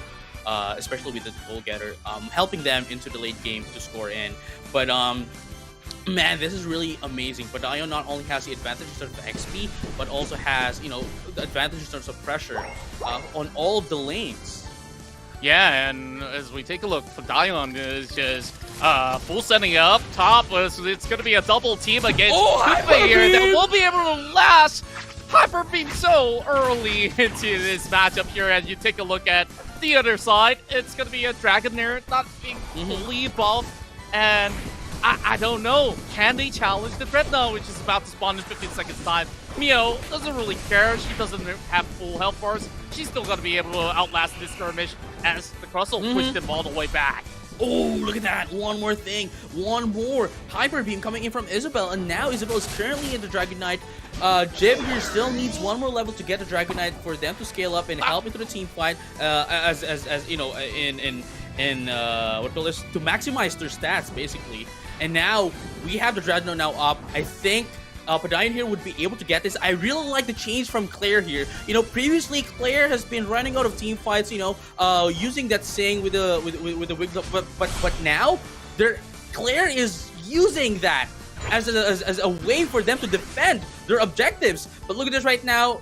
It looks like they're going to be going up top right now to get in the Rotom, to get the advantage, not only with the XP after getting the Dreadnought, but also getting this Rotom. So Jib right now is just waiting. Oh, actually evades a Hyper Beam, but here we go. We're going to be seeing one more attack here coming from Isabel, but they're going to be able to try to steal this one away, this Rotom right here. And let's find out who's going to be able to take that one up. Gets a fly here. There goes the Hyper Beam. Coming in from Jim to take down that Rotom. Unfortunately, going to be able to steal that away from Padayon. But here comes a 6v5 essentially. Well, 6v4 because there's a Rotom as well helping him out. But here comes another team fight. We're going to be seeing that one. Gets a fly here. Not going to deal a lot of damage. Gets the Sing though. There goes a Hyper Beam as well to take down 1, not 2, not 3, but 4 from the side of Very, Very.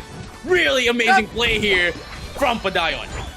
That's huge! And not only that, leaving that post wide out of the open to score, you just have two sides being attacked, and Very, Very could not hold on. They were all sent back to the respawn area, and we take a look at the response coming from Padayon. It wasn't only Isabel that was doing all the damage. You take a slight glimpse of how the Talonflame sets it up with the Flame Sweep, and there's just not any sort of spacing at all for Team Very, Very to challenge then. And what could they possibly do? Even if they do have the Rotom on their side, it's not going to matter all too much because they've already ran out of resources trying to contend. And now they just have to fully focus on that Dreadnought once more, and they're slightly behind. This is going to be a little bit more challenging than what it seemed to be. None of them have been able to score pretty much clean goals onto either the top or the bottom. And the last time we saw Padayon attempting on that Dreadnought, they just needed the Dragonite. The rest just had to hold on to just bushes and just catch anybody else that tries to find an opening. Right, there we go. Again, they were able to take in the Dreadnought once again. They're going to be able to, you know, get this, they're going to be able to get this XP advantage against Very, Very, and they're going to be able to take down the Pilot Swine as well. Still not a Mammoth Swine up until this point. And there goes Serena, going to be able to take down Jib as well. That's going to be 2 down. That's going to be 3 in total for Padayon. They're going to be able to score into the second tier score as well. But with the help of the score shield, they're not going to be able to stop the scoring here from Isabel and Claire. And now they're making sure to use that Sing to escape successfully, and they did. And it looks like in just a few bits, we're going to be seeing that Rotom come up top as well. Never mind, it's already up. It looks like Talonflame is going to be able to take that one up, but here comes Isabel as well, helping out that Talonflame just to time this Hyper Beam. Oh, actually doesn't time. Jib didn't time it very well. Actually, a little bit too early to steal that Rotom away from Padayon. And look at that, they're going to be able to take the Rotom and the Dragonite and the Eldegoss as well into the side of Team Very, Very. Not only do they have the XP advantage, but they do have the score advantage as well. It's fine. Here's the thing, Padayon is already cool. Even if they don't take the the Articuno later, it'll be cool. It'll be cool as long as they can score while Team Very, Very would get the Articuno. They are too much of a lead. This lead, 7 minutes now, heading to 8. This doesn't seem like it would be even close for Very, Very. The only way out for this situation is to wait for that 2-minute mark to challenge that Zapdos. And I don't see if there's going to be other ways if they're going to be going with that sort of same approach. Very, Very, we saw those initial struggles when they tried to approach it from either side, the top as well as the bottom. They couldn't score any objective in the form of Dreadnought, and they barely survive even if they get their hands on the Rotom. And the threat is coming from multiple areas. There's Gem, there's also Cap, who sets it up so well in order to stop Very, Very from even proceeding to anything that they want to achieve in this matchup. And 3 times in a row, it's a clean take on that Dreadnought, but Neo's going to be blocking this Mammoth Swine, and here comes the fly. Once again! Oh my goodness, here comes a heavy slam. Oh, sorry, not a heavy slam, but rather the ice fan coming in from that minus 1, but it's not going to be able to help them up. But it looks like there's going to be 40, no, make that 80. No, they were able to stop it. But here comes the hyper beam coming in from Isabel to take down that Sylveon. You're going down, was what they said. And now I think they're just going to be able to try to defend this Articuno away from Team Very. Let's find out if they're going to be able to successfully do that. However, here comes the Serena coming in from that of the Team Very.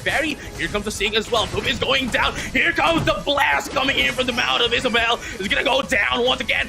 Panda, you are a mammoth right now, but it looks like you're going down as well. Go back to the Ice Age, is what they said. Here comes Pokemon trying to retreat back as well, but it looks like Jim here is going to try to score into the bottom lane. Never mind, actually goes into that of the Articuno. Everyone is slow into the side of Padayon. They might just be able to take this one away, but it looks like Jim's gonna be able to take that one up away from Team Padayon. They just need to score now. They need to score. They can't let Team Very, they can't defend Team Very here if they want to win. They need to score.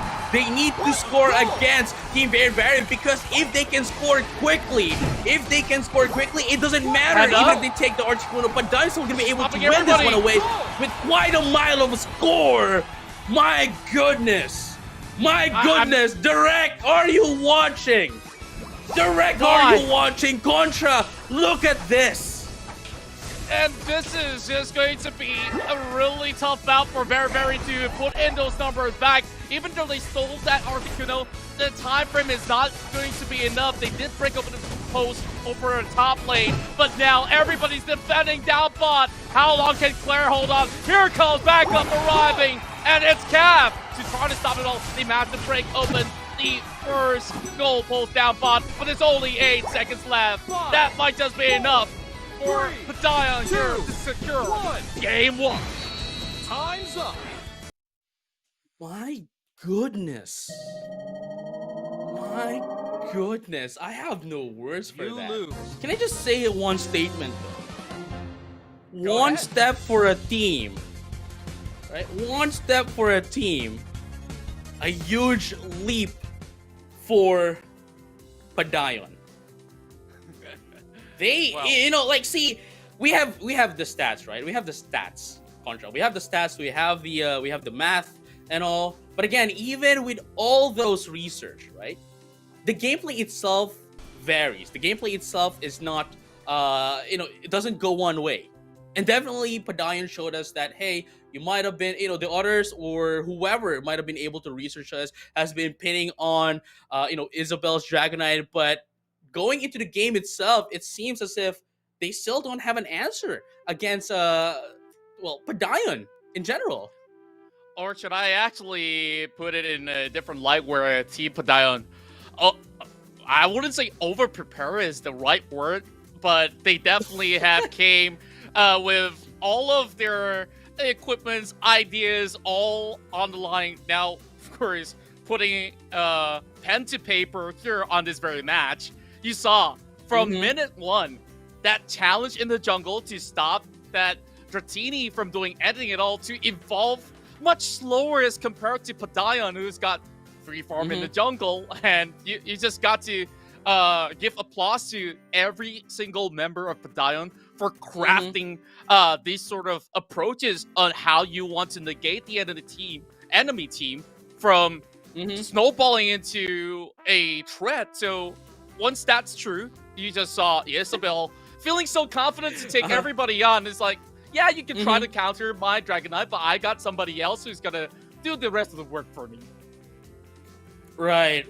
And man, it's just fascinating to see how they improve so much, from the group stage, just going here into the playoffs. And definitely, we might be able to expect the same thing, going into game number 2. But for Team Very, they need to step up their ante. They need to step up here, because if they can't step up, then I think they're going to have a hard time going against, Team Padayon here. But speaking of Team Padayon as well, Contra, you wanna know what's on the receipt that I showed earlier? Yeah, so please translate it to me if it's in Tagalog. So this is one of the members from MNL48. So she said that she's going to eat a mouse. If Padayon wins the entire thing. That's quite an exotic, food. But I think I'd like to try out. I'd like to try it out sometime. Maybe a fried frog as well. But like, we're not gonna be talking about that this time. We're not gonna be talking about it this time. I just really want you to know what's up with the receipts. Making this really exciting, and it looks like everyone is looking out for that member right now in our viewers. Okay, and yeah, like possibly we need pictures or that never happened, right? So, well, we need the receipts. Yeah, we need receipts, we need proof, or even live stream later on after all these matches are concluded. So, yeah, that's something that fans will be looking forward to outside of all these matches here to, of course, happen in moments time. So. Let's also wind it a little back to what just happened in that very first matchup between both of these teams. I think very stick to the usual of things that they've been playing for the past couple of games. Back in the group stages, we see the Sylveon, and I don't think that there was too many of a big change other than, of course, picking up that Dragonite that you've mentioned. They've been training it out, and although there was instances where it has certain impact, especially when she does have to unite with a Draco impact, but it's not as astounding as compared to a full team of Padayon just full sending in from all fronts. And as much as Isabel, of course, was scoring a lot, I think my attention was drawn to this Talonflame that was played to perfection. I think there's no other better words for me to describe it. The flame sweeps were perfectly on time, and I think that if they keep up with this sort of momentum, they could have it in the back as we go in for a little bit of rewind of the highlights. And of course, this was Padayon starting off with that 5-minute 100-pointer lead, and this is a huge team fight, which we last saw. Isabel stomped on everybody. Yeah, I mean, if we're gonna be talking about it as well, I think we would have to give props as well. One of the players that actually, was outstanding in this game would be Miho. Disrupting Jib's Dragonite essentially into the in the jungle. And I think that is one of the highest factor that Padayon got against Very, because if Jib here was able to scale up pretty quickly, I think they would have an equal footing against Padayon here. Yeah, and I guess that we were all fixated on defending after losing so much points to Padayon in that early skirmish, and they start to rush to many of all these objectives, which they don't really have the levels to, of course, back in terms of damage output, and it's hard for them to find somebody to pick up. You always have this Crustle as well as Wigglytuff on that front line. Then what are you going to do about that Serena as well as the Talonflame if you're going to be so fixated on trying to catch out that Dragonite, which is so slippery with the Dragon Dance and, of course, with the Draco Impact as well. So it was pretty tough for Very to navigate in many of all these 5 versus 5 scenarios. Right, and at the same, it's just their gameplay in general is just so different. It's just so different, honestly. It's I don't know how to say this. It's like a different team that play from the group stages, going into the playoffs. Especially that previously they were a little bit too scared, too passive, but this time they ensure that they are always taking the pace of the game. And right now we are proceeding into game number 2. Perhaps this might be the last game if Padayon wins here. But if Very wins, then we're going to be proceeding into game number 3. But let's have a champion time. That's right. Back to the remote stadium as we are witnessing a very standard start for Team Very as they go on a split, and it seemed like Chips just going to be checking out if there's going to be any sort of invades, and lo and behold, that Crustle is slowly making her way into the enemy lines once more. So I guess that she might have actually expected this sort of movements, but it's Mio who's basically yanking away some of all these wild Pokemon and now challenging on possible cooldown. But Neo is dropping some health bars, and Jib may have actually won this sort of trade. Do have a little bit more of the damage output coming out. Jib goes in for the first takedown. Yeah, that's a little bit of a extension here coming in from Miho. Because like see, you're gonna be invading, right? You're gonna be invading the jungle lane of the other team, right? And you don't want them to take their spawns, but at the same time you don't want them to take you out as well. Because if you're gonna be taken out, then it's just as if they were able to take down the their own spawn, regardless, right? Yeah, you get back the EXP, and they're just gonna have a smoother time as compared to Isabel, who couldn't really get that extra EXP. It's not gonna hurt them too much per se, but of course that Crustle now losing a slight bit of EXP by doing so, and I guess she's just gonna go for round 2, just seeking things out inside of the jungle once again. And now that the Talonflame is gonna be having a better level advantage, this is gonna be harder. There's no cabs left available, so I think that she looks like a lost sheep right now, so might as well join in some team fights. But now getting caught into a really interesting position. I guess Mio's just gonna do pretty fine, though with just one level down. Eventually she'll just catch up. Right, and let's find out, like we are now currently 40 seconds before the first objective of the game. That of course is the Rotom and the Dragonite, the Dragonite, sorry, the Rotom and the Dreadnought. I'm gonna get removed on the spot here. I am sorry. Don't worry, I'm pretty sure you'll get recharged in the jiffy as we carry on with this game. Now, 2 members of Padayon up in the middle. They can rotate on either lanes when necessary. And it seems like there's a little bit of a hustle going on. Pupe as well as Pakwon trying to startle Cav, who's currently holding on, but there's not going to be much health bars left as they go in with the triple sweep. And that's going to be 26 points added up together. Just a slight lead for Very Very at the moment. And this is going to be huge for both teams to challenge the Dreadnought. Yeah, I mean, Isabel, though, is currently into the Dragonite. I like the composition here coming from Very Very. They do have an enormous amount of CC here with Panda's Crustle and, of course, the Pikachu. And, of course, the Flame Sweep coming in from that of the Talonflame. But is it going to be enough? That is the big question here. And it looks like... Oh! Jib was able to take down the Dreadnought for them. But is that enough though? Like this is the first Dreadnought, right? And definitely, as we have been talking about previously, it's the most important Dreadnought of the game. Just like the rest of the Dreadnought, it's just the rest of the Dreadnought is just the Dreadnought to to catch up to your opponents. But this time it's just different.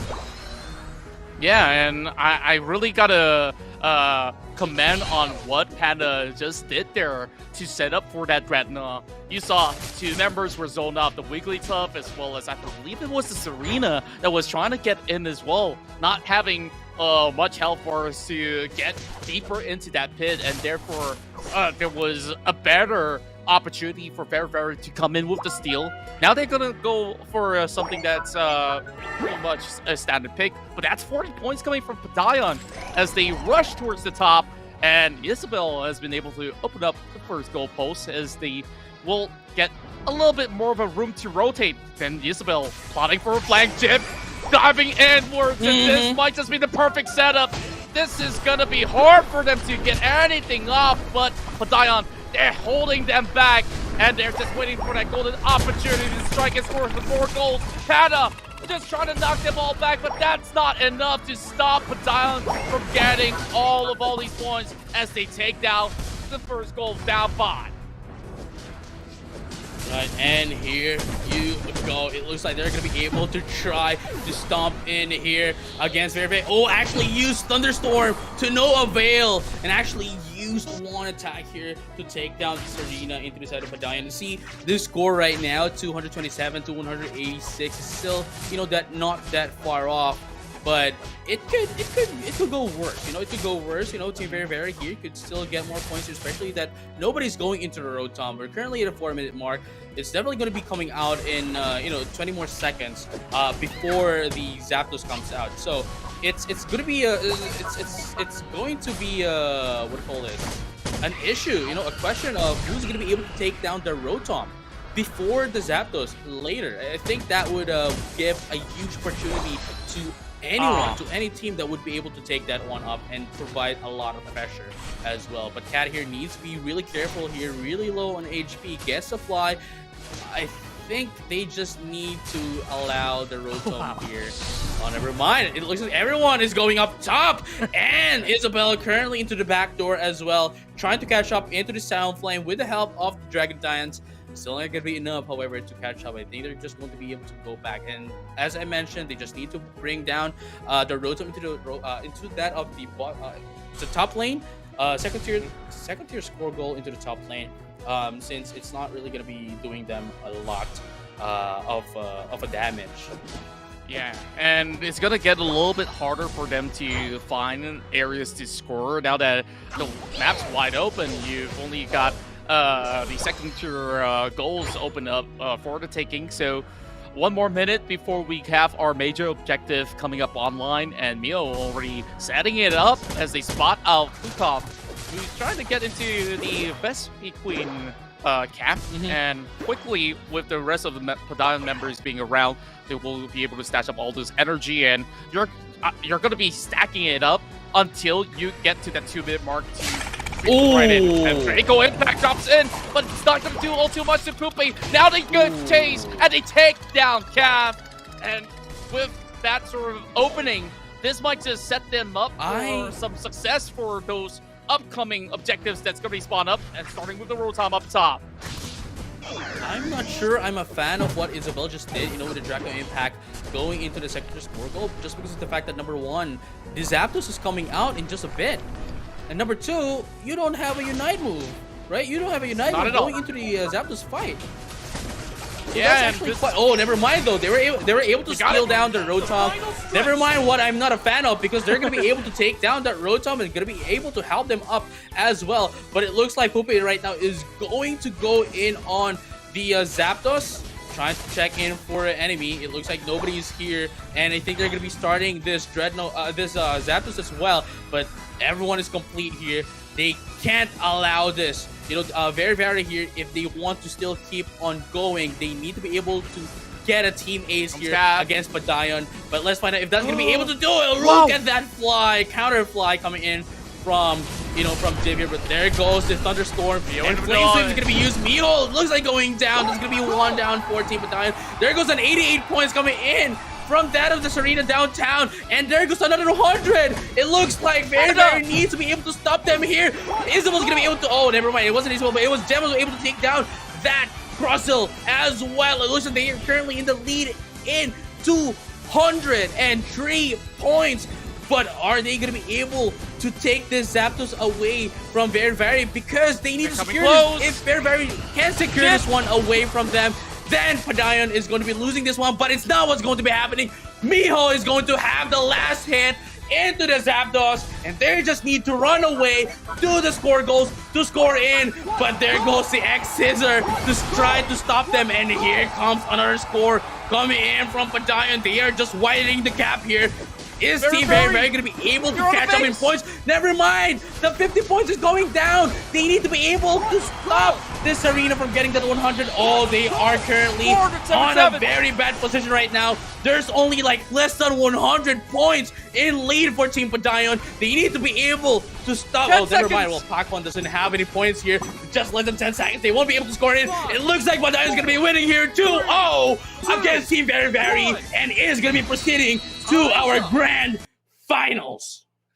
Padayon has done it, and your predictions have been pixel perfect. 2-0 in favor of Team Padayon of MNL48, and you just saw how everything unfolded. They got that Rotom perfectly in time to charge into the enemy goal. They went in for the Zapdos, bait everybody else that's going to be challenging Team Very have to make quick moves, and to double it on top of what's happening in that middle of a big mess of a fight, it was the Talonflame from Kath that scored from the bottom post as well to make that double point and then go for that Zapdos. There was so many things done in the span of within a minute that got them the game. And that response coming from Very was to immediately dive into the back line, hoping to get the final few pointers in. But even by doing so, it wasn't enough, as the Zapdos gave them just about enough more of an opening, and they just went in for the instant score. And we congratulate Padayon for an impeccable play once again, wowing us out, and they will be meeting up with Team Yummy Remote. Now here's the thing. It's only it's only a matter of this question. Is it Padayon in the bag, or is it Yummy Remote in the bag? Honestly, you guys saw our hairs. It was a little bit messy because of what happened. It's quite fascinating to watch. And, honestly, at first I was a little bit scared, kind of scared for Padayon for game number 2, especially into going into how do you say this? The overextension here from Miho wasn't able to really scale up quickly compared to game number 1. But you know what? It looks like I had nothing to worry about. It looks like they're gonna be winning this one up with a 2-0. And man, it looks like our Rattatas are getting prepared here with a 2-0 for Padayon here. It looks like somebody's gonna be eating up with a real feast. You know what I'm saying? Well, quite the delicacy. I mean, I've never really tried it myself, so I really do wonder. But when we take a look back into the game, right? Like, Very had some pretty good early game going on. Like, they managed to sort of spot out that sort of the movement inside the jungle, bring out that early level of across the and start to pile up upon the bottom side. And I guess that they've also got the first Dreadnought. But what seemed to be the core issue for Team Very that led them to this really close game, and at this point, 2 minutes, 20 seconds, it was just 1 point to separate both of them apart. And I think that the game changer here is this Rotom that we're seeing. If they got this Rotom, maybe that situation couldn't have been that bad after all. Yeah, and man, it's really, it's I have no words still. It's just fascinating to see what happened, especially that this is what you're saying, right? Like the Talonflame getting in, destroying the score, and doing that math as well, allowing that Wigglytuff, of course, allowing that Wigglytuff to score in first before the Talonflame to ensure that they would overcap is just amazing. Isabel, what is up? Well, Isabel, could you hear us? Well, I'm sorry. I had No my worries. mic There you muted. I'm sorry. What was that? All good, all good. I didn't catch We missed it. you. I missed All right, you guys JJ. too. Go ahead, ask all again. right, so yeah, what is up? What is up? The sky? What I don't know. happened? What happened on that game? What happened on your game versus Very? I guess our practice paid off. Our practice and trust to one another. It showed. It showed, and I'm really proud of the girls because despite playing really far from each other's homes, we somehow are still united. Oh my gosh!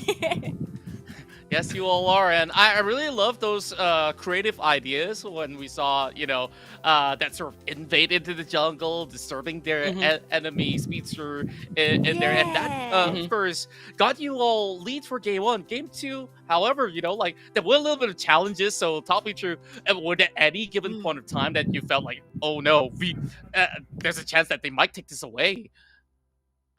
Honestly speaking, no. I have full trust in my teammates that we have each other's back. We love it. We love it. Yeah, Man, I just really like this. I really like this confidence with Isabel because, like, not a lot of players have confidence. Not even even outside here in this tournament. And to be able to back it up with a gameplay like what Padayon just did, that confidence plus the gameplay, team synergy is just that'll bring you to the grand finals. And it did. It did. You guys want to know a little secret? I'm actually super nervous and scared as well. But because of my teammates, that's where I get my confidence from. I get it from the girls. That's great, and all of you had each other's back, and that's how things, of course, worked out in favor of your team. So, any wise words for those who have, of course, witnessed this 2-0 victory, and anyone you want to dedicate this victory to? Oh, dedicate this victory. Ooh! If anything, I'd like to dedicate it to MNL48, of course, because Padayon as a whole is so proud to represent MNL48, to represent the Philippines. Let's go. And obviously to my mother, because she sees how stressed I am, to the point that usually when mothers see, gamers play, they get mad na. You always sit on the computer all day, all you do is play. But no, my mom is so supportive. She brings me food and she's like, she tells me to take a rest, straighten my back, rest my eyes. She doesn't get mad at me for playing. If anything, she's super supportive, and her support, it paid off. Look at where I am, Mama. Look, hi, Mama. Definitely. Yeah, Mama, you're the big MVP behind Isabel. Yeah, she definitely is the MVP. Yeah. Well, you know what? We don't want to hold you any further. We know you want your, little break, before heading to the grand finals. I just want to ask you one last question. Do you know what Princess is up to right now? And do you have any words for Princess? Ate Princess? No, what's she up to? I have no idea what's going on. Mahal, anong meron? So Princess said that she's gonna be eating a mouse, yeah. Eating a mouse when you guys win. So what do you say about that? For real? Yeah. Make it two! Make it two! Make it two? Oh, okay. Make it two. You joining her? All right. Make it two! So hey, it looks like there's going to be a mouse fest here for MNL48 when they win. So thank you very much, Isabel, for being with us here, and good luck to the grand finals. Contra, it has been quite a really great match. I have no words anymore for this one. It's just really amazing, and I can't wait to get into the grand finals as well. I can't wait as well, and the upcoming match will feature Team Padayon, who's just won this stellar display of a 2-0 victory, and on the other side, of course, is the formidable Yummy Remote that have defied all expectation, and they are now here to challenge Team Padayon. So this is going to be a best of 5 as compared to a best of 3. So up next, I'm going to be taking a back seat. I'm just going to be watching, grabbing myself like a bag of popcorn. Well, of course, I'll let Natalie to be casting this along with you. So I really wonder what's going to happen now that it's a best of 5. It's a different ball game, JJ. Yeah. I mean, it's one thing to be able to adjust your opponents in one game's time, but it's also a different story altogether to be able to have that leeway to adjust to your opponents in a best of 5 fashion. You need to score 3 wins against your opponents, and honestly, I'll be putting up my predictions right here, right now. I think it's going to be a 3-2 Padayon. Yeah, but it could be anyone's game, but all I know for sure is that it's going to get into Game 5. And I think our viewers as well would like to see Game 5. Won't you want to see a Game 5 Contra? Yeah, I would say it's 3-2. I'm not going to say the team name that's going to be winning it, so I'll leave that as a cliffhanger. So I guess that's all for me. So I would like you guys to join us once again in a few minutes' time for the grand finals of the Pokémon UNITE AKB48 Group Invitational. See you in a moment.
Hello, Pokemon trainers, and welcome back to the Pokemon UNITE AKB48 Group Invitational. It is grand final time, okay? It's not grand final day anymore, it's grand final time. But we have our two finalists that are going to be going head-to-head for the champion title. JJ-kun, I'm really looking forward to this.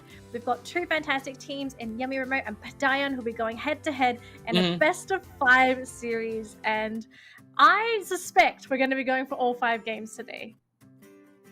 I actually think so as well, but you do know that I trust my girls here, you know. So I'll be sending them. It's not possible, you know. Like it's not that it's not possible. I really think that it's highly possible that we're gonna be seeing game 5. With how Padayon has been, you know, going against, you know, Team Very earlier, I think they have a really high chance of getting this into a trio. I mean, fair enough. Okay, you have your girls, I have mine. We'll see what happens later on once the girls do actually participate. But before we jump into the grand finals, let's just have a quick recap of what ended up happening in today's matches. Because of course, these teams, they didn't just go straight to the grand finals. They did have to fight for it. And for our first semi-final match of the day, it was SteZie versus Yummy Remote. And I have to say, this series was a lot closer than I suspected between these two teams. If you missed out on this, do go back and watch it. It's a really exciting one. SteZie put up a heck of a fight against Yummy Remote, but luckily for Yummy Remote, able to get it in the last minute and able to make their way to the grand final. Whereas for Padayon, who went up against Very in the second semi-final match of the day, it was actually a lot more one-sided, where Padayon, I have to say, these girls, they look great today, much better than last week even. Yeah, definitely. And at the same time, you know, like I already announced this publicly before that I was actually looking forward into like SteZie winning against Yummy Remote, but like this performance coming from Yummy Remote against SteZie is just phenomenal, and it's definitely going to be really a close match, you know, with the Yummy Remote and Padayon, and it could be anyone's game. It could be anyone's game, but now that we're basically in the best of 5 grand final now, I want to know what's going to happen here. Are we going to be seeing a lot of changes? We already have seen Padayon adjust their style of play to accommodate their opponents, because I feel like this is something that they're the only ones that have really done it, right? Like, they respect that their lineup is very Isabelle-centric. And the reason why it's Isabelle-centric is because she is the playmaker. She's the one that secures their mid-game. She does a lot of the damage. She's a massive playmaker for the team. And knowing that she's going to have a pretty big target on her back, I love the fact that they've actually sent out their teammate to harass the enemy jungler so that Isabelle is guaranteed a safe jungle. Now, Yummy Remote, the one thing that we have seen from Yummy Remote so far is that the team is generally stable, right? Really stable team. I'm wondering, do they have something that they're hiding against Padayon? Because they haven't shown it yet. Speaking of, have they hidden anything? Let's ask the girls. Yeah, let's ask them directly, I guess. Let's find out if we're gonna be seeing anything, if we're gonna be hearing anything from them. So hello, welcome back, you guys. Hello. We are Yummy Remote. There you go. And of course, we're gonna be introducing ourselves again. Hello, I'm Jane. Hello, I'm Janice. Hello, I'm Kit. And yeah, there you go. Hi. Welcome back here. Welcome back here. Isabelle is on my right side on your screen right now. I think let's have we prepared a little bit of questions here. Danielle, would you like to go first? All right, so I'll ask Yummy Remote first, and then Isabelle can answer. So firstly, Yummy Remote, you've made it to the grand finals. You're sitting there and the game is about to start. I want to know how you're feeling right now, making it here. We have come so far from the beginning, and I think our practice is worthy right now today. So we're gonna try our best and do what we have planned to fight against our opponent. And the same to you, Isabel. I want to know how you're feeling that your team has actually made it this far and made it to the grand finals. I'm actually really happy, and I'm visibly shaking, honestly. When I play, I can see my thumbs shake on the screen. There you go. And hey, I have another question, a follow-up question for Isabel first, and then to Yummy Remote. What is your, well, essentially your final message to your opponent? I'll go first. Yeah, please. Isabel first, Okay. and then Yummy Remote. All right. Yummy Remote. Let's have fun, okay? Let's have fun and play. I honestly have no idea what to say because if anything, I don't know. If anything, I just feel really happy to be here right now. So, if anything, I'm just really excited to see you girls on the battlefield. Let's have fun, okay? All right, same question to Yummy Remote. Let's enjoy the battle, and Padayon, please be kind to us. All right, so these are our competitors for our grand finals. You guys are excited. We are excited as well, and we want to see you guys fight it off and have some fun for our grand finals. Zanelli, it's just, this is the culmination of everything. This is the grand finals. We've been through 2 days of group stages. We've been through 2 semifinal matches for the playoffs, and now we're here. This is it. It's about to go down. I'm getting warm because I feel like the atmosphere is rising, okay? The teams are getting ready. I'm getting ready. I'm not even the one playing, okay? We're spectating these games. So I feel like, I don't know, I feel like I've played a couple matches, but this is going to be such an exciting series because we're looking at 2 very talented teams. We have Padayon, who I feel is very reactive. I love the way that they respond to their opponents. They understand their weakness and they're trying to accommodate it. Whereas Yummy Remote, they're a little... Okay, I think I have to be very straightforward with this.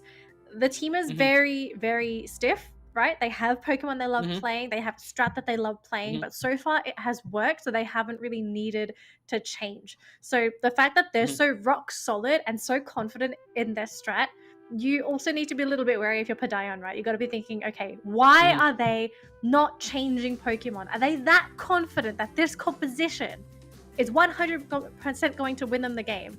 And of course, in the first series, it worked out for Yummy Remote. So we could be seeing the same thing here in the grand final. And so Padayon, I want to know what they're going to do about this. Are they just going to crack through Yummy Remote's composition and force them to change? Or is it going to be the other way around? And Yummy Remote will be the ones that Padayon are just going to have to consistently react to. Right. So here's the thing, right? With the inclusion of Dragonite, right, in Pokemon Unite, it has been quite a steamrolled at the moment that if one team has Dragonite, it's almost a guarantee win if it scales up quickly and in the early game as well.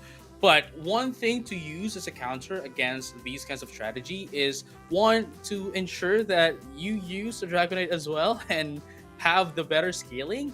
And another one is to use, I guess, what we have been seeing so far, Project Y from Japan, whereas you're just going to be scoring in. Because one thing that Padayon is doing here, as you if you can observe, is that they have been forcing the issue, forcing the team fights against the other teams, so that they would be able to scale. If they are able to avoid team fights that Padayon is forcing them into, I think they would have a better chance of winning, especially if they're going to be doing or at least something similar to that of Japan's Project Y. And then there's also something else we should discuss, right? And it's the items that are being picked up by Padayon. So you mentioned in the previous match that they played just now, right? That the team predominantly runs a lot of scoring centric items. And we saw it come into effect in their previous series. Now, seeing that as Yummy Remote, are you going to be concerned that you're going up against an opponent that's going to be focusing so heavily on scoring? Because it's very hard to actually counter that particular playstyle unless you're drafting expecting that playstyle. Yeah, I mean, see, one thing though, one thing to counter that kind of strategy is to force them into team fights. Essentially denying them of all the points, denying them of the XP as well, and of course, snowballing up into the late game.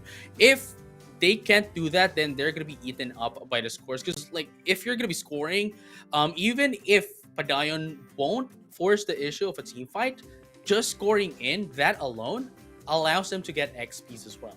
So that is something that they have to counter as well. They need to be able to force the team fights against Padayon and win at the same time. Because if they're just going to be focusing the team fight against Padayon, we both know that this Dragonite here from Isabel doesn't come out of the lanes until it becomes a Dragonite. So they would have to find a way to delay Isabel. And as we've discussed previously, that Isabel is basically the one that's bringing everyone up as well to allow them to scale up. And if they are going to be able to, delay Isabel, then that also means that they're delaying the entire team for Padayon. Yeah. So before we jump into this match, it's going to be 20 seconds before we jump into it. But let's take a look at some of the Pokemon that have already appeared on both of these teams. So, of course, the talk of the town, we've got Isabel playing on that Dragonite. Very, very big tempo controller. But on the side of Yummy Remote, we actually have a fair number of players on their side that are, I think, equally as impactful. And I feel like it has to be Jane and her Talonflame, right? She almost feels like she's in every single team fight. She's everywhere. She's constantly participating in those battles, and she's getting some crucial knockouts. I feel like, is this going to be a player that you'll have to target if you're Padayon? Because we saw that happen actually last game, where I believe it was Kath who rotated into the enemy jungle as Crustle to slow down the jungler. That was Miho. That was Miho. Oh, was it Miho? That has been that was Miho that has been invading to the enemy jungle. See, I think Jane here is going to go in for the Dragonite. As I mentioned, one of the strategies going against a Dragonite is to ensure that your opponent is going to give them their own medicine. And it looks like that is what's going to be happening. We see the Dragonite into the side of Yummy Remote, and of course at the same time, Padayon here is adjusting against them, actually bringing out the Cramorant of Cat here instead of the Talonflame, and is actually doing a 1-1 tree rotation now. Interesting. We haven't seen this before. This is a 1-1 tree rotation from Padayon. So really interesting stuff here. This is the first time that they're going to be doing this in stream. It's the first time. Yeah, so this is really, really interesting actually coming up from Padayon, but also we have to take into consideration, right? I love that Yummy Remote did anticipate that maybe their own Dragonite was going to be taking some pressure in the jungle, so they brought in their the Elder Gods to actually just sort of walk around and see if there was going to be anyone coming through, which isn't the case. But instead, look, we've got a battle actually happening in that bottom lane, and so far we've got a lot of Pokemon here on the side of Yummy Remote, but the knockouts are actually going to be on the side of Padayon. They actually lost Isabel, they lost the Snorlax and the Chansey as well. That's a big victory for Yummy Remote. Now, I really like what Padayon is doing here. Obviously going in for the Blissey is a way to go to deflect that Sing from the Wigglytuff. But at the same time, this is what I'm talking about. They are ensuring that Padayon gets their own taste, gets a taste of their own medicine, and that is just what happened to that on the bottom lane. Essentially taking 3 of them out, and just like that, Isabel is currently I think delayed now. Yes, she did get delayed a little bit. Luckily, she's still equal level with the opposing Dragonite, but we're so used to seeing Isabel be a Dragonite so early in the game, and she was just moving around, grabbing those very easy picks for the team. But again, we're seeing another rotation here. I'm really surprised, actually, right? Because you would think that Isabel would want to stay in the jungle and wait until Dragonite. They're still going to apply the pressure. Big Hurricane catching up too. They're going to be able to get that quick pick up there onto the Pikachu. They still need to get these 2 remaining knocks. They will get the Wigglytuff, and Kate's still alive, will eat both citruses to prevent Miho from getting that regen, but it doesn't matter. She's just going to be able to get out of there. And Isabel, now a Dragonite, chasing the opposing Dragonair. No. Isabel is still a Dragonair. Yep. Yeah. Oh my god. This is what I'm talking about. Yeah, this is what I'm talking about. This is what I'm talking about. How Isabel is currently delayed right now, and it's actually quite surprising to see as well that you saw that what we saw that Isabel actually went out of the jungle despite not Cell being a Dragonite to help out and try to answer back. But look at this right now. We're gonna be seeing some things here from the side of Yami Remote, but we're gonna be seeing that one as well to take down the Eldegoss. That's gonna be one into the side of Yami Remote, but there is no one help from the Blissey. No one safeguard from the Blissey. Allow them to CC everyone from Padayon. Essentially puts them to sleep and punish. Numpside with the MVP play. Now they're just going to get a couple of quick cheesy goals there, but that was such a big win for Yami Remote. Not only did they get a team elimination, but they also got the Dreadnought, which is going to put them ahead in terms of experience. There is no Rotom as it was taken a little bit earlier, but we know that Padayon wants to snowball. This is a team that wants to be the ones to apply the pressure, and it's really tough to do so when you're at a level disadvantage. Yeah, and now it's they just really need to get in, Yeah, see, Padayon has the lead in terms of points right now, 5-minute mark. But even if that is the case, like this lead isn't that much of a difference. Going into late game, into the Zapdos and the Rotom, so they can easily just pull this off. But the XP advantage that Yami Remote now has against Padayon is actually so much that Padayon is going to have a hard time against. Oh, that Draco impact almost managed to get the knockout there onto the opposing Serena, but just lived on a sliver of HP. Would have been a nice little win there, but there's a Cramorant Unite move actually being used in that bottom lane. They want to pop that goal open, and Yami Remote, they're trying to protect it. It looks like they won't be able to. Now it's going to be them on the retreat because they don't have the speed buff anymore, and now they won't be able to get that regen off. But look at Jane with the backstab, getting a score in the back line. That's actually going to be both teams with both of their bottom first goals eliminated. And 10 seconds to go, we've got Dreadnought coming in. But wow, Yami Remote going top lane instead. Okay, they're going to go for Rotom. I mean, here's the thing, right? Like, Yami Remote has the advantage on the XP, and they don't currently have it now. But in terms of team fight, Yami Remote is, Yami Remote has been winning a team fight, and Padayon needs to be able to scale up here quickly if they want to go against Yami Remote, because obviously, as we can see, Blissey isn't working out pretty well for them. And the CC is a little bit, I mean, like, they have all the CCs, right? They have the Snorlax, they have the Cramorant, but at the same time, they are using their CC moves, Surf and Hurricane, when they're literally in front of their enemy. Whereas, you'd want to CC them out when you're in the back lane, so that your attackers, say, the Serena and the Dragonite, would be able to deal the follow-up damage. Yeah. I mean, sometimes it's really tough to play Cramorant as well, because there's such a fine line between being too far from the fight that you can't get those optimal Hurricane Surfs off, and then it's like you're too close and all of a sudden you get deleted because Cramorant with that build has no escape mechanism. So it's a really tough balancing act to play as that Cram. I mean, so far it's not too bad, but I think the biggest team fight is going to be around the Zapdos, right? Like, that hard CC from the Cram is going to be determining someone's fate, especially when you're taking such a big objective such as that Zapdos. But it looks like Isabel might be under some pressure here. She's got 50 points, but look at all these Pokemon. Draco impact to score, and see, this is one thing that I'm not a huge fan of that Isabel has been doing since earlier. It's that, making use of the Unite move early in the game. Well, it's late game, but they're using it literally a minute before the Zapdos, and that only means that you won't be able to have your Unite move on the Zapdos fight. So it's more of a one problem, to deal with going against Yami Remote or any of their opposing teams, actually. Yeah. It probably depends on how you want to do it, right? I mean, you could kind of justify the move if you tell your team like, hey, I want to use the Unite move here. Let's try and delay that Zapdos. And I feel like they've got a lineup that's actually pretty good at doing that, especially the Snorlax, right? Snorlax is such a good Pokemon at slowing down objectives that are going to be taken. But you know what I do like? I this. love Rotoms being taken right before Zapdos because it forces I like that Pokemon as on well. the opposing side to defend it. Yeah.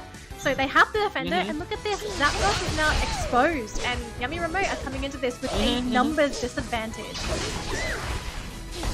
Oh my goodness. Here we come. We're going to be seeing another team fight here. There goes the Gatling Belt Missile from that of the Cramorant. But let's find out if they're going to be able to take this one up. They know for a fact that they are leading in terms of points. Padayon here, but they just need to be able to defend this away from Yari Mode. They don't need to take this one up. But looks like the Pikachu going down. And there goes the Draco Impact. Oh my goodness. Oh, never mind. No, I just remembered one thing, but I'll talk about it later. But look at that. We're going to be able to take down this this Zapdos away from Yummy Remote. Okay, now that that's all done, right? Like, they're just going to be scoring in. Oh, but there's 200 into the side. There's 200 into the side. They're counter scoring, yeah. There's 200. What a goal! Is that enough? Oh. Is it going to be enough? They need to be able. They need to jump. 100 pointer! 100 pointer! They can't They need to stop that one from the bottom lane. They need to stop. Oh, never mind. Look at that. Cramorant is doing a pretty good job into stopping this one up. There goes the Draco Impact, not getting hitting anyone, and there's no score going down. There's no score here for Yummy Remote for them to catch up into Padayon. Oh, and it looks like Isabel is doing a sneak here. Isabel is doing a sneak here to try to score more, to widen the gap here against Team Yummy Remote.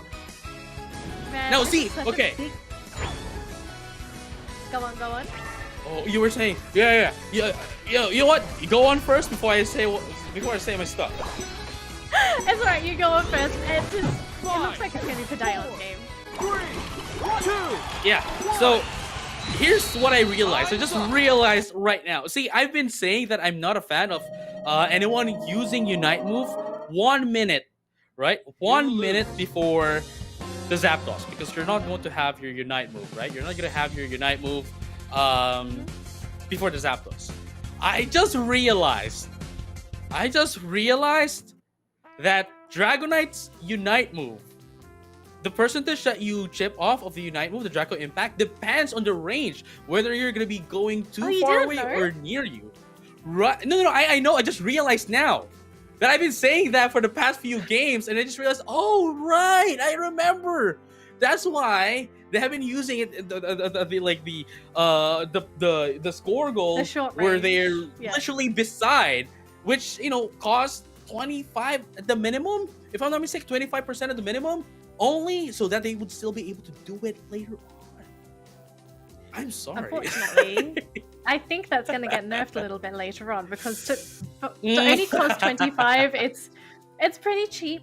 It's pretty cheap for a Unite move. I do suspect this to be nerfed, unfortunately, but you got to utilize your whole kit, right? And especially for Dragonite, it's so annoying because you've got this Pokemon that is a powerhouse, but also has a Unite move that acts as like a secondary form of as like teleportation, and you can't cancel it. You can't cancel Draco Impact. So that's like the biggest pain in the backside.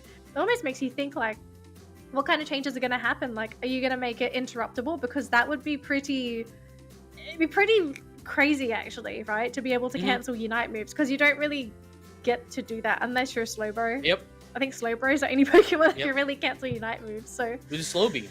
Yeah. Oh, It's once again, guys, terribly sorry for that, for the misinformation. I've been playing Dragonite. It got away of my mind. It went out of my mind because the games were just really amazing. I wanted to. I was focusing too much of the game on the game that I forgot that that's how Draco Impact works. I'm sorry. I'm sorry. It's fine. It's fine. Stuff happens. But speaking of stuff that's happened, so we've already completed our first game. Padayon They look great. And this was also off the back of the fact that they had a pretty terrible laning stage, right? Like Isabel, her Dragonite full evolution was delayed. They lost the first Dreadnought. They were able to get the second one because Yummy Remote actually prioritized Rotom over getting that Dreadnought. So they did have the catch-up mechanism. But their response to Zapdos, I think, was great. Like they did such a good job at picking off. Getting that Rotom before the Zapdos was also a very important factor to getting that endgame victory because Eldegoss and Serena weren't there for the fight for Yummy Remote. They were fighting 3v5. And then by the time they did arrive, Pikachu was gone, right? Pikachu got eliminated. You didn't have a frontliner to protect the Pikachu, so you lost your main source of damage. Yeah, and you know, it's just that we just saw our predictions here. So yeah, we weren't able to show you guys our predictions, but here's our prediction here. We're currently at 0-1, right? Currently 0-1. Here's Danelli's prediction. Here's my prediction. As you all know, we trust our girls here. And currently at 0-1. Currently at 0-1. Again, guys, this is the best of 5. This is the best of 5. Yummy Remote here can just adjust into game number 2. Could still be anyone's game. Just because they got the first game doesn't mean they would be snowballing. But that is what we're hoping for. You know what I'm saying? So that's what we're hoping for. Bias caster. Going into No!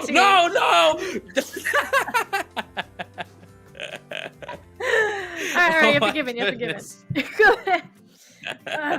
Professionalism. So going into game 2, we're gonna probably see some changes here for Yummy Remote, right? I mean, they played solid. It's just it almost feels like the approach to Zapdos is gonna have to change. They're gonna have to figure out how do they guarantee that their whole team can be at Zapdos, because of course Zapdos it is. Firstly, it's a trap objective. Okay, some people think Zapdos is the objective in the end game. Technically, it is not the objective. It is a objective that you can utilize. It is not the be-all, end-all. Scoring is the be-all, end-all. So I want to know, how does Yummy Remote change to adapt to this? Because, of course, they already adapted by picking up a Dragonite themselves. Their general play style, I feel, was great, right? They feel much more aggressive than their first series, which is strange because I'm so used to seeing them play defensively. So how are they going to change things up in this next game to try and tie this series 1-1? Because it would be really, really difficult to come back from being 0-2 in a best-of-5 series. It's actually going to be. I'm not entirely sure how they can adjust against Padayon here. You know, they've done their stuff. They definitely showed us that they can be aggressive.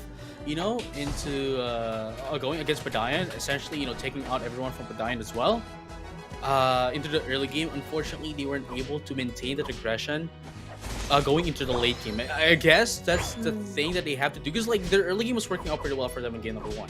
They just need to maintain that aggression going into the late game, into the mid game, into the late game. Because if not, then we're definitely going to be seeing another we're going to be seeing the history repeating itself for game number 2.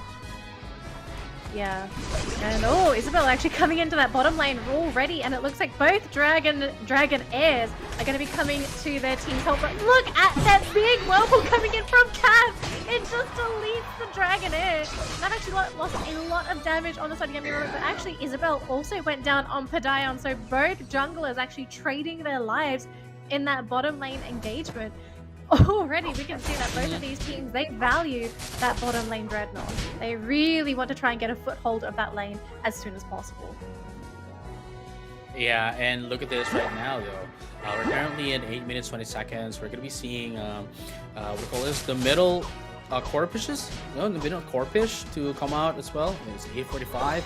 But in just a bit, of course, we're going to be seeing the Bees come out as well, 7:20, before we see our first objectives, of course, the Rotom and that of the Dreadnought. But currently, right now, it looks like Yummy Remote has overall, XP advantage against Padayon. So if Padayon won't be able to do this properly, I think they're going to get punished once again. That could be the case, but top lane matchup. It looks like it's going to be in favor of Padayon. Gem does have a level advantage over... Ooh, and I'm sorry, he's actually trying to be aggressive herself now. Because she's not fully evolved, she's not going to be doing as much damage as Gem. And so there is an opportunity here for them to potentially try and take out Gem. But instead, they'll get some quick goals. Isabel is now fully evolved as that Dragonite. And now it's going to be the reign of this Dragonite. Still sitting on the Dragonair here for Jane. Jane is not level 8 yet. Interesting. See, this is oh my goodness. This is gonna be really hard for them, especially that we do know for a fact that once Isabel gets a Dragonite, that aggression is never gonna stop. So unless Jane would be able to get that Dragonite before the Dreadnought fight, yeah, then they're gonna have a hard time. But let's find out if that's gonna be the case here, as they're gonna go to try to ambush. Very amazing safeguard here to try to stop that sleep, that Sing coming in from Kaimo. But look at that, there goes the Hyper Beam, gonna be able to damage 2 Pokemon, but there goes another Heavy Slam from Miho to help out the damage. Ben gonna be taking the last hit from this, of course, Isabel. But right now we're going to be seeing some a little bit of a pushing here, a little bit of a repel here from the side of our support and our tank here. But it looks like it is going to be Jane taking out that Dreadnought. They need to be able to punish Yami Remote here, because if they can't punish here, then they would be losing that much of an XP against well, Yami Remote. You know? So here's the thing, right? Like, even if the other team, you know, even if say Padayon or Yami Remote is were able to take in the Dreadnought, if you are able to punish them by taking them out, or at least most of them out, you would still have more XP. You would still have more XP than them taking an XP against the Dreadnought. So it's going to be very unfortunate there for Padayon, unable to get the Dreadnought themselves. And I wonder what's the plan here now for Yami Remote, right? Because you've got this level advantage, you want to be the ones to apply the pressure, but still Padayon, ballsy as ever, still looking to try and grab those pickoffs if they can. And they do have a deadly combination. We've got a Snorlax that can start the fight. We're going to quickly look at this top fight here, as Isabel's actually going to join Gem to try and take out this enemy Serena. Now the Serena will get out. They're going to go for these scores instead. That's going to be the goal gone. And now it looks like they're just going to disperse and leave that alone. And instead, both junglers heading back into that bottom lane. These teams are so adamant on keeping these goals open. And at the same time, you can see that they have 30 points as well. So, like, the moment that they can punish Yami Remote here, they can just essentially immediately, you know, try to get a score, which is actually going to be really scary if you think about it. So here we come. We're going to be seeing another team fight here. There goes the Recital, but gets pushed through. He's not going to be able to provide shields to their teammates. And there goes another Hyper Beam into that of the Odino. But it looks like Yami Remote here is getting pushed back by Padayon. They need to be able to take this one up. It looks like double Serena is coming up top as well to get that 1v1 instead of the road top. But moving on into that at the bottom lane. The block here from Miho is helping them up a lot. They're going to be able to score in as well. Thunderstorm is going to be used here. Is there going to be anyone going down? Never mind, no one's going to be going down here. But it looks like Cotton Cloud, oh no, sorry, not Cotton Cloud, but rather Gatling Missile is going to deal some damage here against Yami Remote. But it looks like that Cameron is going to be the one that's going down. And my goodness, that was quite a match. I think what Padayon wanted to do there is not to take down Yami Remote. I don't think that was their objective. I think their objective is to just score in what they have. And it's actually pretty scary to think about, especially with the fact that, you know, having a lot of points in your arsenal, in your pockets, and not being able to score it in is actually one of the scariest things to have, especially that it takes you too long to score it in, and if you get taken out, you're going to be losing most of it. Man, these initiations with the Snorlax have been on point here so far for Padayon, and it looks like Padayon will be able to get the Dreadnought themselves this time, so they get the experience, the shield. Now, Yami Remote, they are trying to respond to this, and Isabel's going to be a little bit careful here, but she's actually going to go for the Draco Impact. We'll catch up onto one, going to try and score again. We'll get the score. Spicy gets out of there scot-free, and while that's all happening, Rotom also got taken by Padayon, who's now, look at the score right now, 90 to 223. It's now 130. Looks like we are getting some counter goals here from Yami Remote, and the gap is now suddenly closing as I talk about it. Okay. Man, it's just and look at this. Isabel is just really really, really confident right now, actually invading as well, despite knowing the risks, and was able to take in the Violet buff as well, away from Young Remote, taking them their own XPs, and of course, there's also their own jungle that they can take out. You know that it's. I think we're going to be seeing a level 14 Dragonite here before the Zapdos fight, and knowing this fact, they would have an upper advantage against Yami Remote going into the Zapdos. And as you mentioned, Mio currently is on point, even more on point than the previous game against She's Very so Very. good this game. Yeah, she is so good right now. I'm actually really impressed. But it looks like it's going to be Zapdos time. Now, knowing Yami Remote after what happened in the last game, I know that for a fact that these girls are going to absolutely do their best to try and get the Zapdos. But remember, right, Padayon, they built their lineup again around scoring. And so if they want to, they could go for a backstab. But look at this, an Eldegoss. A lone Eldegoss is actually going to go for an 80-pointer, while the rest of Yami Remote actually goes head-to-head against Padayon, who are able to actually get a knockout onto the Wigglytuff. And the Pikachu's are 2 Pokemon down at Zapdos. This is not how you want to be going into the Zapdos fight. And look at this. And look at the Jane block as caught well. out. Oh, so good. Wait. This is going to be close. Jane has access to to that of the Hyper Beam, but it looks like Jen is going to be the one that's taking that one up. I don't think they should. Okay. Never mind. Yes, Yamamoto was able to take down that Zapdos, but you can see the points that Padayon has currently. And it doesn't matter if they do take the Zapdos after, they're going to be able to counter score against them. Still, and the Pikachu's are going to be going down. 3 of them are now down. They're going to have their 3 scores here. They just need to defend this really greatly, just due to the fact that, we still have like less than a minute left. They can well, not a lot of them has points. It looks like we're going to be seeing it too. We're going to be seeing it too over here. Are we going to be seeing it too over here? I think Mio, you know what? Mio is doing a pretty good job right now. Mio is doing a pretty good job right now into, how do you say this? Actually disrupting the enemy team. Oh my goodness. I think if it wasn't So for Mio annoying. this time around, right? If it wasn't for Mio right now, I don't think Padayon would have been able to turn the tables around. And at the same time, like this is quite a huge how do you say this? Huge vengeance for the Blastoise. We saw how Mio played the Blastoise before, right? And using the Crustle and the Snorlax isn't anything like that Blastoise. So I'd have to say they were really great. Mio choosing that Crustle and the Snorlax was definitely the perfect pick for the team synergy, the team composition synergy that they have. I know I'm going to go a little off topic here actually. So I think a lot of people would know that Trevenant is actually going to be coming into the game very soon, and a lot of people in the community already know this is going to be a defender. And I saw people complain like, oh man, it's another defender. Why is there another defender joining in the game? And I just sat there and I was like, did you know defender's the best role? Because it's such a playmaking role, and you can already see, right? Like a really well played Crustle can absolutely just turn a game on its head. You can steal Zapdoses. If you're a Snorlax, you can use block to displace, catch Pokemon, get those stuns off. You can absorb so much damage. And I suspect the same thing is going to happen with that Trevenant, but you can already see like just the impact of this one player. Like, yes, Miho isn't doing damage, but she's the one setting up for her team. She's the one defending her goals. Yeah, like her impact. Some people might just think like, oh, you're just blocking or you're just stunning, like what's the big deal? But Those that blocks and alone those is stuns? the biggest deal of them all. That is why it's such a big deal.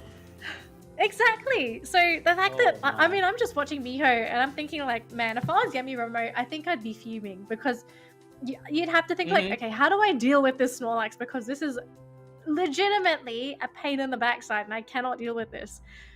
Miho's laughing, of course, because she's just like, haha, can't touch me. Da, da, da, da, da. So going into this next game, right? Like Yami Remote, this is do or die now. this is their last game to try and turn this series on its head. Remember, folks, it's a best of 5. They're down 2 games. Okay, Padayon have already won 2 games. Now all they need to do is to win 1 more game, and they're going to be our champions. And actually, you know what? You know what? This is the scariest one. Sorry to interject. This is the scariest one, especially that when you're going into best of 5. You know for a fact when you know that you're already winning, right? This is one of the biggest mistakes that a lot of players have been doing. You know for a fact that you only need 1 more game. This is the part where a lot of players, say outside of this tournament as well, is being overconfident that, hey, you know what, we won 2-0 anyway, we have a huge advantage, we can just take it, we can just like have a chill time.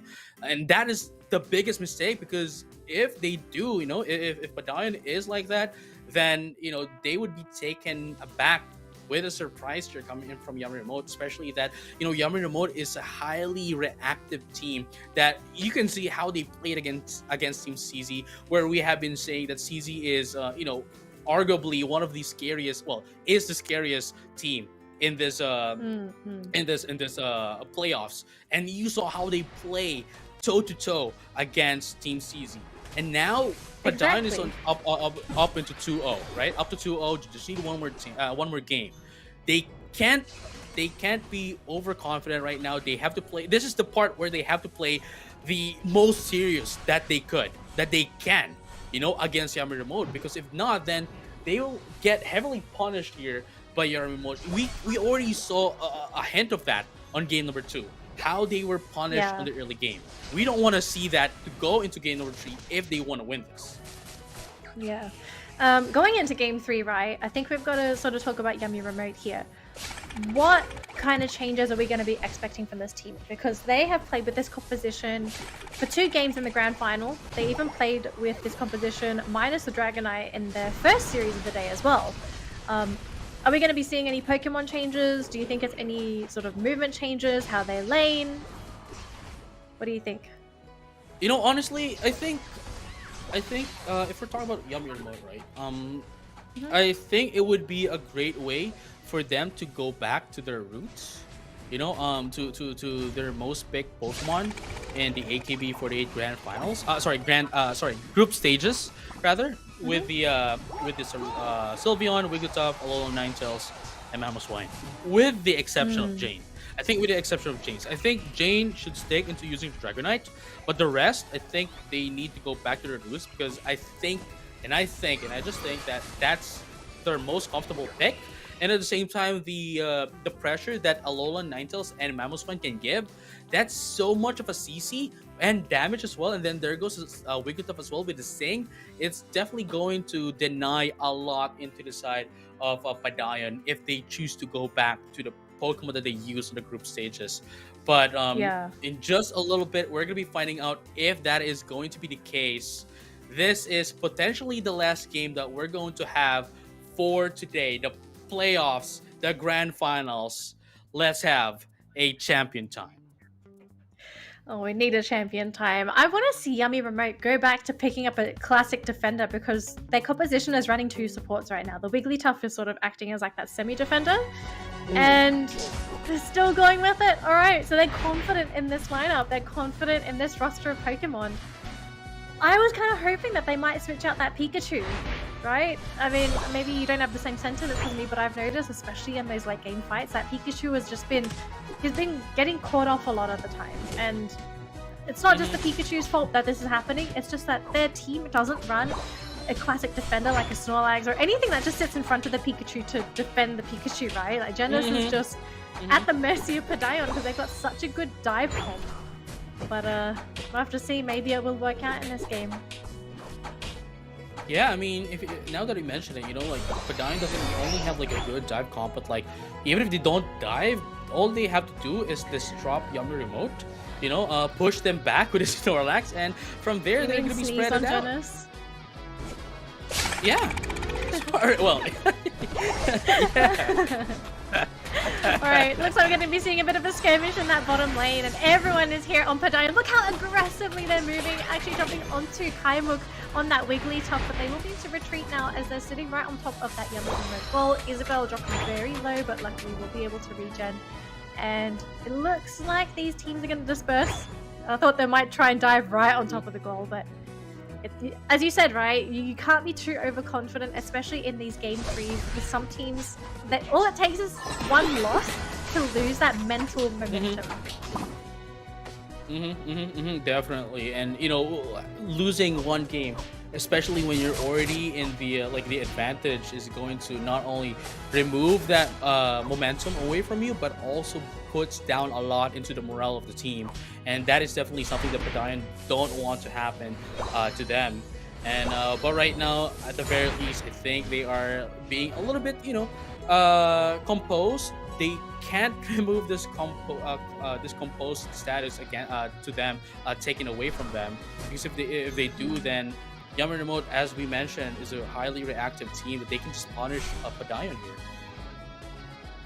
Yeah, they could potentially punish, but so far Padayon haven't really given them too many opportunities to actually punish them at all. If anything, they played very clean, very crisp in this grand final.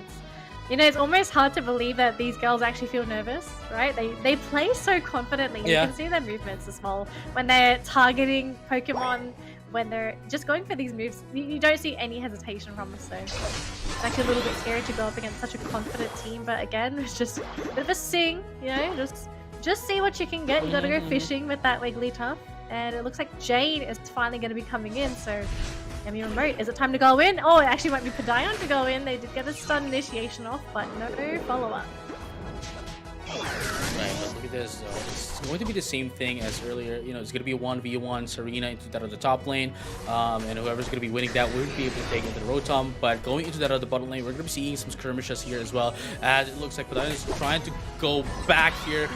Oh, actually made use of the Dragon Dance as well, but they're going to be taken down. And here comes the rest here from Miho. I don't think they're going to be able to survive.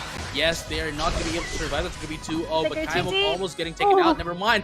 With a little bit of a whisper here from the Cramorants, they're going to be able to take down Kaimok with a bit. But at the very least, they were able to trade off at least one KO against Yummy Remote, especially that it's, I guess, the takedowns into the side of Padayon is heavier.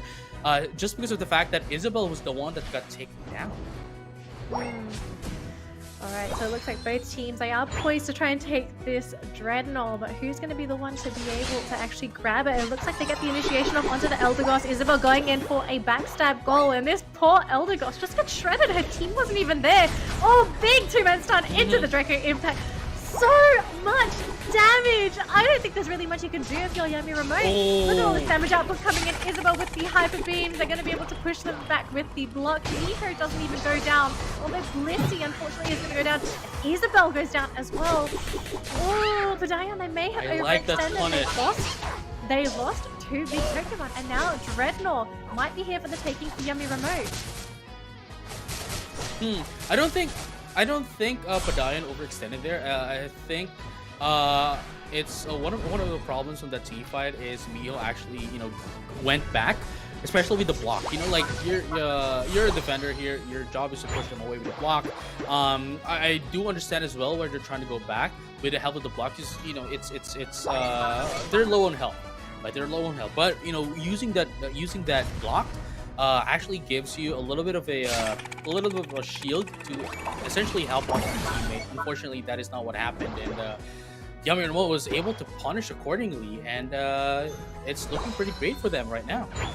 Looking pretty great, and it looks like they are going to try and make this a very good situation for Padayon. They're just going to get all their points in. Easy goal.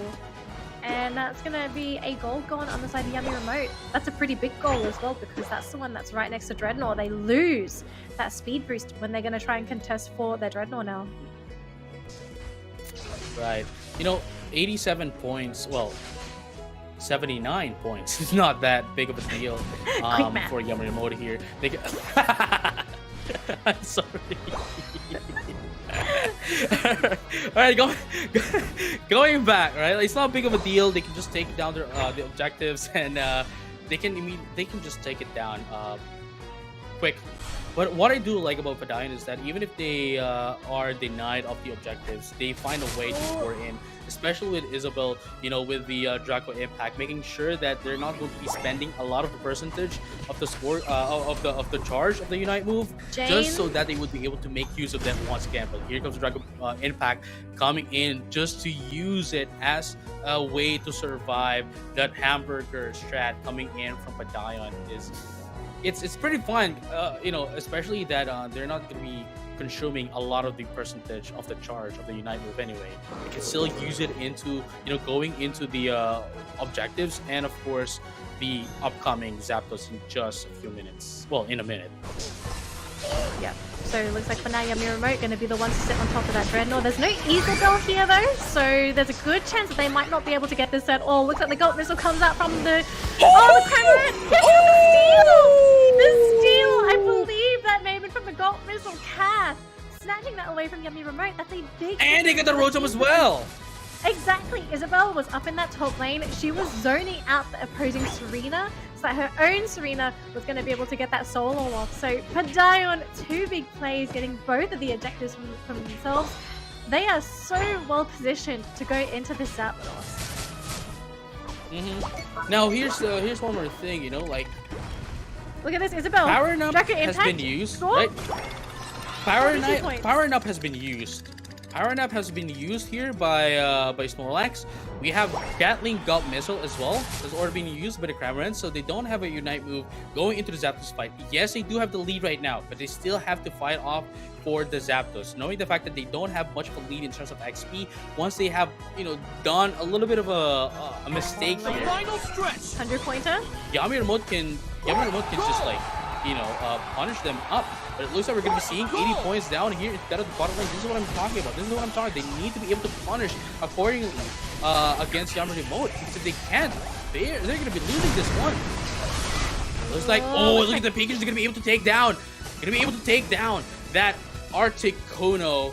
And now the only thing for them here going is, Padayon needs to be able to score their goals here. But looks like we got 450, just 100 score. Well, sorry. It's 86 now. They need to score more. Looks like there's gonna be another 100 here for Yummy Remote. Oh my god, that's 120 points they need to catch up to. But here's the thing. There's still a minute left. They still have an ample amount of time to get those points. But the question is, are they going to be able to take it? That's the biggest take. I don't know, can they get Cath to sleep? Oh no, the Cram! Oh, he really wanted to get that goal in. I think Yummy Remote may have done it. They may have been able to defend themselves, and they're going to bring this to a game 4 with the same composition that they lost to twice against Padayon too. Right. Wow. Well, this is what we have been talking about earlier.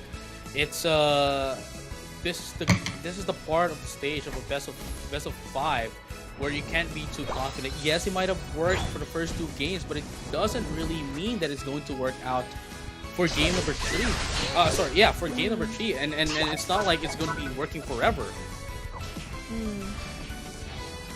Alright, so it looks like 9 seconds to go. 50 points on Isabel, gonna try and get that score in. SteZie, you might move too. That's 100 points! That's 100 points! It's not gonna be enough though. It's not gonna be enough. It's not gonna be enough because they were out for 200 points. So getting that one up, it's not gonna be enough. Look at that, it's just 50, 40 points actually.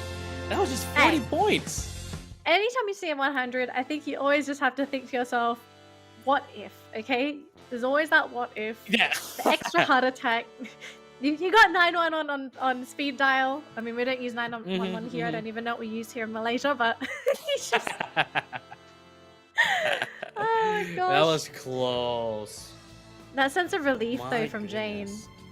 I mean, so far, from just looking at Yummy Remote's games, right? Jane has so much passion in her eyes when she plays. She's got probably the best expressions every time they win.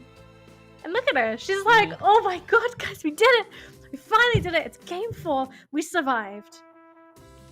And I mean, that's the biggest thing, right?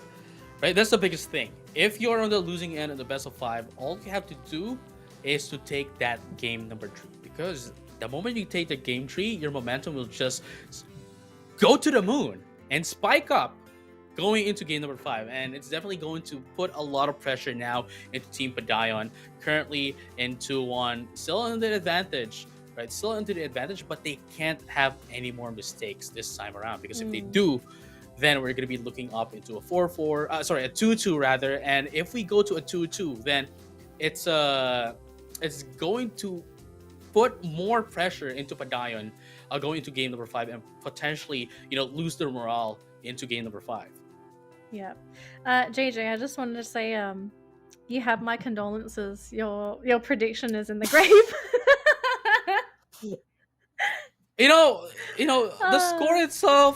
The score itself isn't really what matters. What matters is who win at the end of the day. We still have some chance here. Right. So I mean, we could both be wrong, right? Could be... Yeah, we could both be wrong. It could be a 3-1, could be a 3-2, right? Could be a 3-2 for Padayon. Could be. But we're just gonna take a look at these highlights very quickly as the girls do get ready for game 4. I mean, this next game, again, I think you said this earlier, right? Padayon are just one game away from locking down this tournament and being crowned the champions. But it's always going to be that last game that's the hardest, right? Because you're so close, yet so far, because you haven't made it. You're right there, okay? You're right in front of the finish line. You just can't cut the ribbon yet. Right, and that's the again the heaviest part in the best of 5. For a fact that all you have to do is tie the very last knot, right? But that is the thing, when you get into this kind of match in the best of 5, that is when you just get stunned, that you can't tie the knot, to end things up. Unfortunately enough, but hopefully though, this could be the game here for Padayon. But if not, then we're gonna be seeing game number 5. Yummy Remote still has some chance here. They could still take it up in the back. Exactly, and also considering as well, right? This is a best of 5 series. As much as the games are only 10 minutes long, Pokemon Unite, after you play those games just back to back to back, it does get pretty tiring, It's not just your fingers and whatnot, but it's just mentally tiring because you always need to be aware of what your team is doing, what the enemy team is doing. You have to have the foresight to figure out what your opponents might want to do in the future. Like, you can't just play in the moment when you're playing Pokemon Unite because the map's so small. You have to think for both your team, but also the opposition. So it's a mentally exhausting game. And, since it's game 4, it makes you wonder who has the stamina to outlast the other. Is it maybe, for all we know, Yummy Remote could be the marathon runners and Padayon might be sprinters. Right, and at the same time, not to be biased and all, but we do know for a fact that there's 2 games that Yummy Remote was able to go for a break for. And Padayon just finished their best of 3 going against Team Very Very, and then immediately going into the grand finals. So that, I guess, is one of the factors as well. But I believe we are gonna be going in for a break, since we are going to go in for match number 4. So before we head into that, let's take a breather. I know you want to have your breather as well. We want to make sure that our players here, our idols, are not mentally exhausted as well. So don't go anywhere, guys. Make sure you tuned in, and we'll be right back for more grand finals action only here at the Pokemon Battle Festival Asia.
And welcome back to the Pokemon UNITE AKB48 Group Invitationals here in the Pokemon Battle Festival Asia 2021.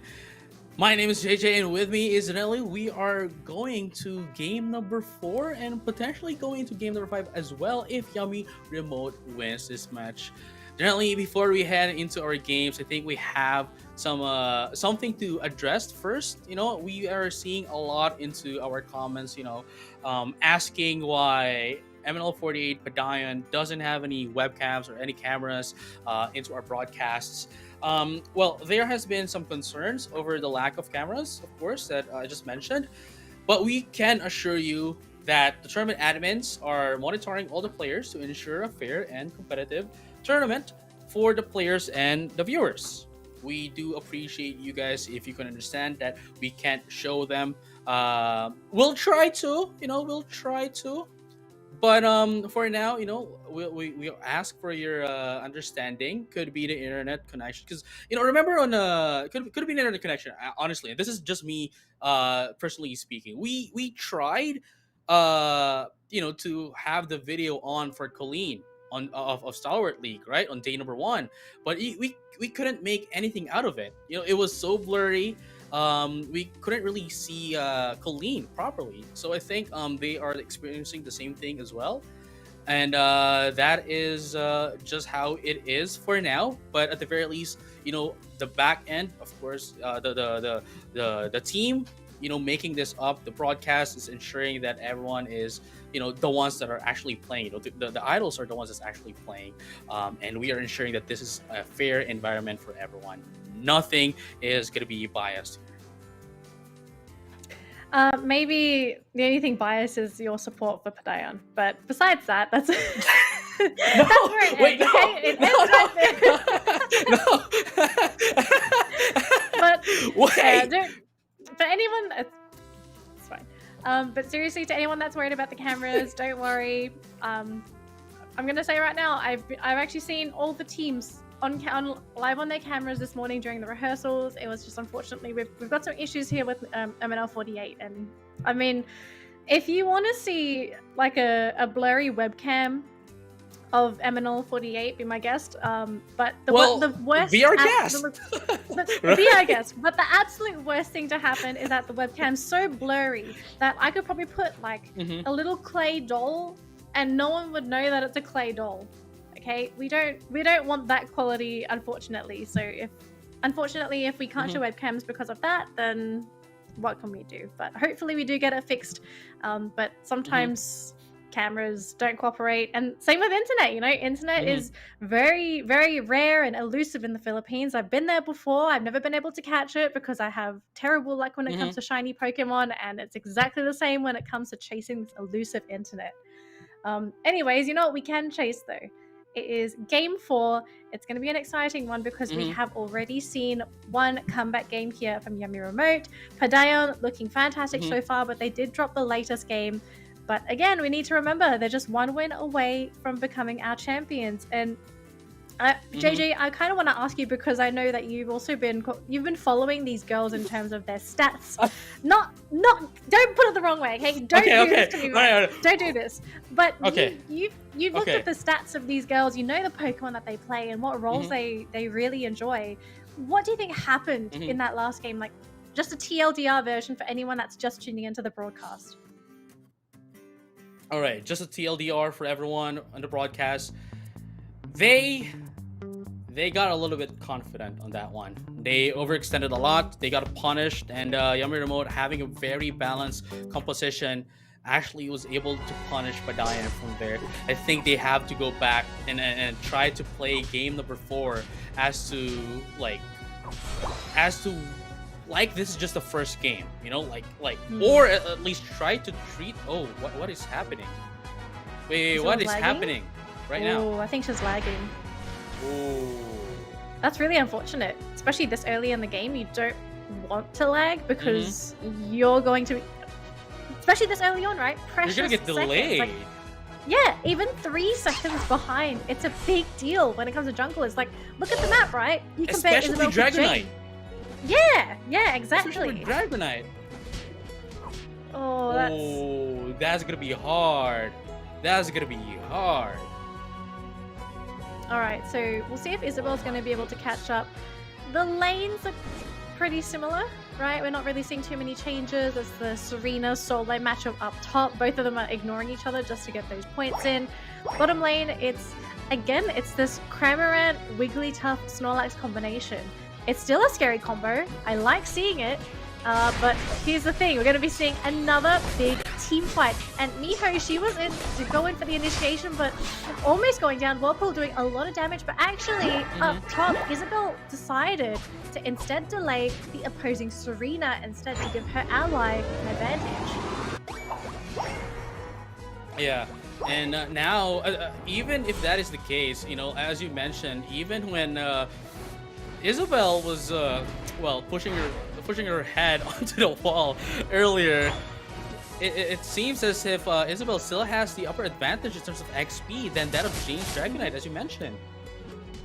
Yeah, so it just also comes down to like priority, what these players decide to prioritize, and there's a big difference when you're going in for a gank and you manage to get the knockout, and then you go for a gank and it ends up just falling flat in its face, which is what happened in that bottom lane. Speaking of ganks, though, we're getting some quick scores here from Padayon. For people that are just tuning in, Padayon have gone for a very score-heavy lineup. Miho almost going down. She will just be able to get out. I believe that's with an X speed, but it's not going to be the same for her allies. Kath is going to go down. Claire, super low. Miho is less than half health. She might go down if she's not careful, but it seems like we're not going to be seeing any overextension there from Yummy Remote. Maybe worried that there could be an Isabel lurking behind. Right, and we're gonna be seeing, you know, the Dreadnought. The Dreadnought and the Rotom coming up top in just a bit. But at the same time, we do see the Dragonite here from Isabel to be the first one to be a Dragonite before, you know, Jane's Dragonite into that of the bottom lane, and we're gonna be seeing some action into that of the top lane. They want the pressure up top. And want to take down this arena as well. They want to take the Rotom, knowing the fact that they have the lead in terms of XP, that they can just give out away the Dreadnought into Yummy Remote. But look at that right now. They're going to be able to destroy the first score goal into that of the top lane and perhaps take in this Rotom as well. While on the bottom lane, we're going to be seeing Padayon here trying to buy them some time, you know, to punish them up. But it looks like it is going to be Yummy Remote that's going to be taking down that Dreadnought. And look at the XP. This is what I'm talking about, right? Like, Padayon had the opportunity to, you know, take down the Rotom, essentially give out the Dreadnought. And just because of the fact that they are leading in points. And now that Yummy Remote was able to take down the Dreadnought, look at the XP. It's still not better. It's still not higher than that of Padayon's. And I actually think the main reason for that is that, so firstly, Padayon have approached this game much differently compared to that last game. Isabel has actually decided to help out that top lane to deny the opposing Serena from just completely running over the Padayon Serena, because we've seen these two Serenas go one-on-one in these previous matchups, and I believe it's Namsai that's playing out Yummy Remote. She, so far, seems to be the better 1v1 Serena compared to Padayon Serena. So for Isabel to actually support her and to stop Namsai from snowballing, I feel like this is such a good move, because all of us, like, they can trust that bottom lane isn't going to collapse. The only time we saw them collapse is when they overextended. So as long as they don't overextend, they play defensively, they protect their goal, it should be fine. And it looks like we're going to be getting a quick kickoff here, because this time, actually, Namsai still goes down. Oh! I like what Yummy Remote did there on the top lane. I like what Yummy Remote did on the top lane, is that they're essentially doing the same thing that Padayon is doing, you know, that Dragonite going up top to help on the Serena, but it looks like, you know, that Jam with the Serena is not letting what happened on Yummy Remote to happen to them. Yes, they might have been able to sacrifice the first score goal, but if Jam defended that score goal, then that would have been, you know, that would have been a KO for them. So really huge props into the Serena for Padayon, and now going into the top lane, we're going to be seeing a 2v2 action at a mirror matchup at Ditto here. So let's find out who's going to be able to get this win. It looks like we have the buffs here for Isabel, but there goes the oh my goodness, they need to be able to get away. Very amazing escape here with the Dragon Dash, but leaving Gem alone here. I think it's a good I think that is a good trade. I think that is a good trade, because if Dragonite was the one that got taken out inside of Padayon, they would lose more than if Serena goes down. Wait, Rotom's not down yet. Isabel's there. What's happening up top? What's happening up top? Oh They're my about to goodness. get Rotom. Oh, Isabel? has the access Isabel? to take it down, and they'll be able to steal it away from Yummy Remote. My goodness, and Namsai looks like he's going to be able to go down. Never mind, actually escape a little bit, and going to be able to take down Jane's Dragonite into that of the top lane, getting that Rotom up top as well, and they would be able to secure this one up as well. They removed, I just noticed they removed the Blissey in favor of this Wigglytuff, which could actually provide them more into team fights. And as I mentioned, they just went back to their roots right now into game number 1, and essentially is, applying the pressure, enforcing the issue against Yummy Remote, just like on game number 1. How they won that is what I think is going to help them win, is the key as well for them to win into game number 4. They can't afford to make any more mistakes because they're going to lose all the momentum that they had from the first 2 games. Wow, I'm actually worried here for Yummy Remote. It almost feels like in this game, the team is crumbling. They weren't able to stabilize that top lane from Namsai, so she's not going to be as impactful as she was in those previous games. Jane is 2 levels underneath Isabel. 2 levels, and especially for a Dragonite, you are at a severe disadvantage. Exactly. So it's really going to come down to the comeback mechanic here for Yummy Remote, but we've seen in the past that sometimes for this team, it's very finicky when it comes to taking those major objectives. So it's going to come down to the late game decision making, and if they can actually outsmart Padayon with their late game movements, because if you look at the Pokemon so far, they have a lot of points to deposit, but one of those Pokemon that's holding points is a Pikachu, and this is not a Pokemon that wants to be scoring while Zapdos is up, because it's just too easy for this Pokemon to go down. Right, and at the same time, yes, they need to be able to pick off Padayon here, but that is going to be a climb of a hill here. If they could, then definitely they would be able to counter score against Padayon. But if they couldn't, then, well, they're going to have a hard time. Now, see, they were making sure of that Rotom to come up, making sure that everyone was on the top lane so that they can just score in and wait for the right timing to get that 100 into that of the bottom lane to destroy the second tier score goal. And now we're going to be seeing some scoring into that of the top lane as well, but it doesn't matter because everyone's going to be taken out as well into the side of the Yummy Remote. And look at that, it looks like the Wigglytuff is going to be going down. No, make that too. The Dragon is going to be going down as well. And the Serena is going to try to help down. Already used Queen Majesty, gets a Glassing Gut Missile as well into that, and the Hyper Beam to take the Zapdos. It looks like we are taking a look at the champions right now. Padayon is just going to ram into the last tier score goal, the 3rd tier score goal, to get some scores here. And there we have it. Isabel going in for the 50, needs to be able to take this one up, gets the Pyron up to give them some shields as well to help the score shield, so that they would have some uninterrupted scoring with the help of Zapdos. But here comes another 39 points. No, it is a 78 points. Never mind my math here, but it's still not going to be enough for them to go over the score of Padayon. Even if everyone here has 50 points for the side of Yummy Remote, they can't. They can't catch up because of how slow you need to be able to score in. Oh my gosh, Isabel with the body barrier! Oh my gosh, it's perfect game here for Padayon. Perfect execution. They dismantled Yummy Remote like queens this game. The laning stage, the fact that they were able to just neuter Namsai in that top lane, bottom lane, they did not let Yummy Remote steamroll them, even with the Pokemon advantage. Remember, we had the Dragonite actually pressuring down bottom, whereas Isabel was up top. Wow, and just the execution for taking the objectives too. I mean, I thought with that Rotom up top, right, I thought it was going to be a Yummy Remote Rotom, but the fact that Isabel was still able to get that steal in, even at a numbers disadvantage, just, wow. I'm honestly speechless. Like, if there's a match to prove that you're a champion, this is going to be it for Padayon. Oh my goodness. See, we have been wrong about both of our predictions, but like my prediction is still Padayon winning this one. What?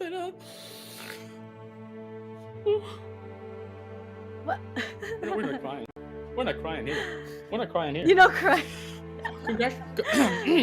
Fair. Congrats. Wow. I have to remove it, Eric. You know what? Let me fix myself. All right, there we go. We're not crying. We're not crying. We're a big man. We're a big man. We're not crying. All right. Huge congratulations to Padayon. Yeah. No, seriously, congratulations. They played so well in the grand finals. They were super solid. I think the only game that people were a little bit worried about was game 3, right? I mean, they lost that series. They lost that game, and it was just a matter of, is this team going to be able to keep themselves together? And I mean, I think maybe that 10-minute break was what they needed, right? Like just recharge, get your power back, maybe talk about that next game, discuss what happened in game 3. And they surely did it, because their solutions to that 4th game was top tier. I don't think Yummy Remote was expecting that rotation from Isabel to actually pressure top lane instead of bottom lane. Right. And usually they are as you mentioned, Isabel usually goes to the bottom lane to help out, but that early game advantage into the top lane with Isabel is just something that they weren't expecting. Honestly, I wasn't expecting. I don't think any one of us were expecting it, especially for the fact that especially the fact that they have been using the same composition since their game against Very Very. So it's like, what can they do here? They have been playing the same comp since earlier, and it has, well, the only thing that changed was the cross sell going against Very Very, but still, they weren't changing anything at all. That it seems as if Yamamoto was able to adjust to them, but Padayon proved us wrong and won the game. Yeah, their victory's not clutch either. These girls absolutely deserve this victory. They've just done so incredibly well. I mean, I'm gonna be honest. I thought we'd be looking at a SteZie grand final. I was expecting SteZie and Padayon. All right, so in just a few bit, guys. I believe so. I believe so. So in just a few bit, right? In just a few bit, you just need to finish our highlights of the last game. We addressed this earlier before game number 4. And a lot has been questioning, or at least are concerned, how Padayon doesn't have any, webcams. So you know what we're gonna be doing? We're gonna be showing you guys everyone from Team Padayon. Let's just wait for the highlights to show up, and yeah, we're gonna be talking to them. We're gonna be communicating with them, and I don't know if you guys have any questions in the comment section. Perhaps you could take 1 or 2 questions from the comments, and we'll ask them directly for you. Honestly, why not, right? Gotta answer some of those questions from the fans. I mean, okay, hang on. So, JJ, we already know one thing's gonna happen because of this victory. Do you remember what it is? You're the one that brought it up today? The one about the thing? We don't do that here. We don't do it. We don't do that here. Not yet. We're gonna be doing it, next time. We're gonna be doing it next time. But we're gonna be talking about it next time. Like for now, let's give them a little bit of a we need to congratulate them. Let's just focus on that first. And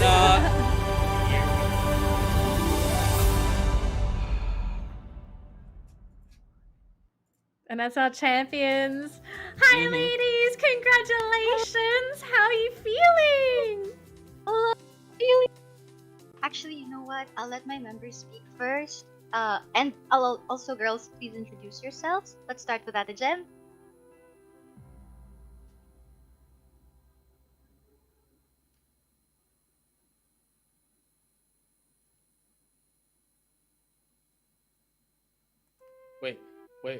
Wait, sorry to interject, but is it just me or we can't hear Gem?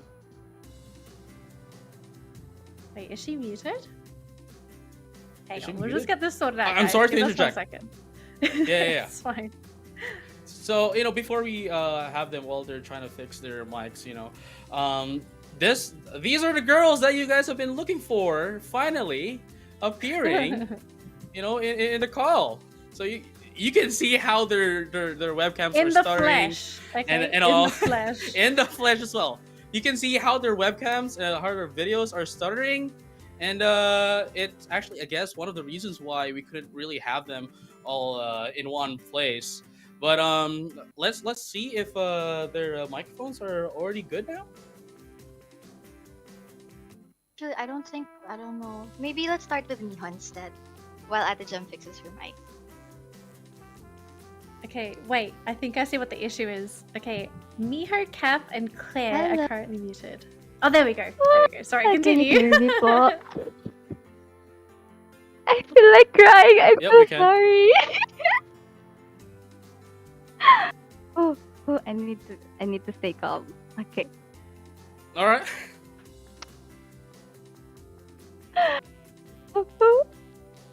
Okay, we won. Will can contain it. Huh? I swear, I feel the chills inside me, and I feel like crying, and I just can't shout because I'm embarrassed. You saw me, you saw me being crazy on my life, so I'm sure you'll know what's gonna happen here. So I need to stay calm. Okay.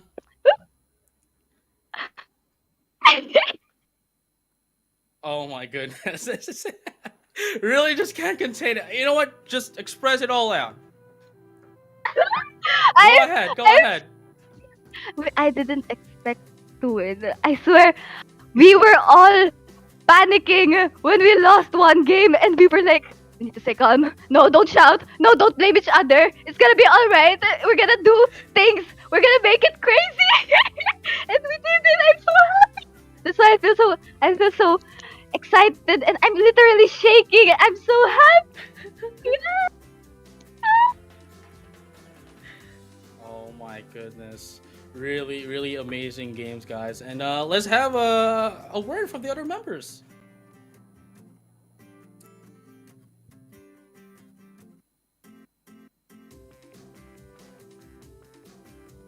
Oh, Okay, I think hear, we can hear Claire. we've lost.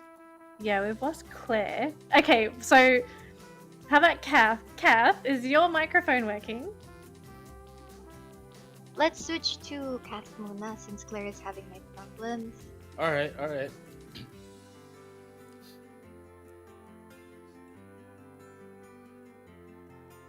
There you go. Unmuting. You need to press it one more. We already heard you. Press it one more. Press it one hello? more. There you go. There you go. Hi, There you I go. can hear you. I'm so sorry, but thank you for everyone for supporting us, Padayon. Pero, I don't know what to feel. I'm torn between being happy because we won, or being sad because I can't play gameplay that I usually do. Because Mm-hmm. I always like at the top, MVP or not, but I'm still happy. Thank you so much po. Because of lag, I Alright. can't. I'm facing the wall like 2 to 3 times. Mm-hmm. Man, it's really quite a struggle, you know, especially if there's some internet activity. But hey, it doesn't matter now, Kat. It doesn't matter now. You guys won. That's all that matters. That's all that matters. And I think, and this is just me, but I think you need to be happy. You don't have to be sad. You guys won. You guys won. So express it all out. So let's try to go back to our other members. We have Claire and Jem. Hear me now? There you go. There you go. Oh my goodness. So hello everyone, I'm AKB48 Gem. And yeah, I just want to say that we're really, really happy. We don't know how to celebrate because we are on our homes. And yeah, personally, I'm so happy because ever since I was a kid, I really, really love Pokemons. Like the first generation Pokemons, I hope we can have first generation Pokemons on Pokemon Unite, the second generation, so on and so forth. So yeah, I don't know how to contain my feelings right now. I'm so happy, and thank you Pokemon Unite for giving us the opportunity because last year, if I'm not mistaken, ML48 also won the Switch event tournament. The Pokemon Sword and Shield. I'm also part of that team. So yeah. I was there. Yeah, you're there. I was there. Really? I Oh was my there. god. I was there. Mhm. So yeah, It was I'm the so Sword and Shield happy. activation event. Yeah, okay. The Switch game. Oh yeah, thank you so much, and also I'm a loves for rooting for Padayon. Thank you, Pokemon Unite. All right, and I think Isabel would like to say something, or would you want Claire to do first? Let's check if Claire's mic is okay. Yeah. Mm-hmm. Hello. Can you hear me? Yeah, finally, let's go. Let's go. Actually, I'm actually crying right now. After the game, I can't contain my feelings, and all our hardships and late night trainings are all worth it. I want to thank Amen Loves for supporting and loving us till the end. Thank you so much. And to our captain, thank you so much for guiding us throughout the game. Thank you so much. That's all I can say. Aww. And Isabel, finally, Isabel, let's have a word with you. Well, girls, this is it. Oh my gosh. Thank you so much, girls, for thank you so much for playing with me, girls. It's an honor to be your captain. Oh my gosh. I wanna cry. I'm so happy. No. Thank you so much, Emin Loves, MNL48, and the people behind MNL48, HHE, and of course Padayon. Thank you so much for supporting us, and I have no words. Really, no words. I have no words. It's so. Oh my gosh. Oh my gosh. I'm so There we go. happy. Congratulations, guys. Congratulations, really. Nelly, I think we'd like to ask you guys some questions. I think, Nelly, you have any questions for them? I mean, I'm pretty sure they want to have their time to celebrate as well. But you know what? Let's have some time. Let's ask them a little bit of questions here. Going into this grand finals. Absolutely. I mean, I was gonna ask originally how you guys are gonna celebrate since you're all separated, but I think I have a better question now. Do you guys think that you're going to maybe try and play in the winter tournament together? Because I think you guys have a really good chance, especially after seeing the coordination that you've been able to put together. I mean, if our management allows us, I mean, if our heads, Sir Paolo, if our heads allow us, why not? Why not? We'd love to. We'd love to compete again. Right. And I think you have to be unmuted as well to that other platform that we're using so that everyone can hear you. I think only Isabel is only heard you. No, Isabel, we heard you. We heard you, Isabel. You're good. You're good. Oh, I didn't even know. I think there you go. I think you'd want to ask the same question again so that the others can hear. I think we'll leave that question. I'll ask the rest of them. I want to ask them the celebration question. I mean, you guys are, let's be real, okay? Today, you are Pokemon Unite Queens. How are all you going to celebrate your victory together? How are we gonna spend our victory? Well, for starters, I really miss you girls. And somehow, even though we're all far from each other, I have no idea. I really thought we would struggle, but somehow, online communication somehow worked. I'm shaking because sometimes when someone lags, we don't hear each other. And what's worse is when we start talking over each other, we can't understand them. But I feel like maybe once the cases lie down a bit, maybe we can all celebrate, go for a swim or something. Let's eat out, get dinner together. What do you say, girls? Let's go for it? Yeah, so probably when it's safe to go out again, we will see each other again soon. Love you, girls. All right, yeah, and once again, girls, congratulations. We can't express this enough. You guys have been through rough roads, from the group stages, going into the grand finals, starting off with a 2-0 and ending with a 3-1. I don't think it could get any better. And really, just congratulations. Thank you once again for playing, and have your celebrations with yourselves. Thank you so much. Wow, JJ, it's been a heck of a weekend, not just today, but also last week as well, to see that these girls, they made it all the way from the group stage last week. They put on a heck of a show. And then, especially in the grand finals, I mean, we didn't get the 5 games, but we did see 3 games where Padayon prove to us that they are deserving of that champion title.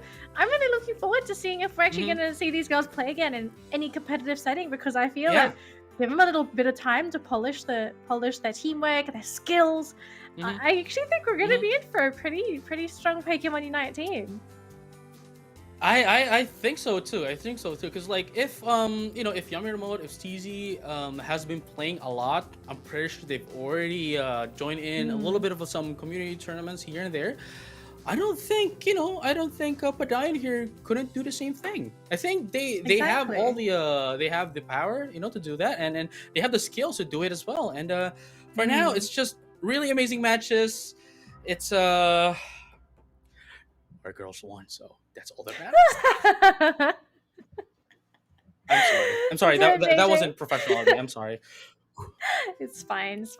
Speaking of professional, do you want to go professional with a Pokemon Unite team? Because we are about to remind you that there is actually going to be a tournament coming up. If you didn't see in the earlier section of this broadcast, we have the Winter Tournament coming up. It's an official online tournament that's going to be happening at the 5th and 6th of February. So early Feb, registrations are open, and it only opens until the 24th of January. If you want to play Pokemon Unite in a competitive setting, and of course there's going to be prizes involved, do enter, give it a shot.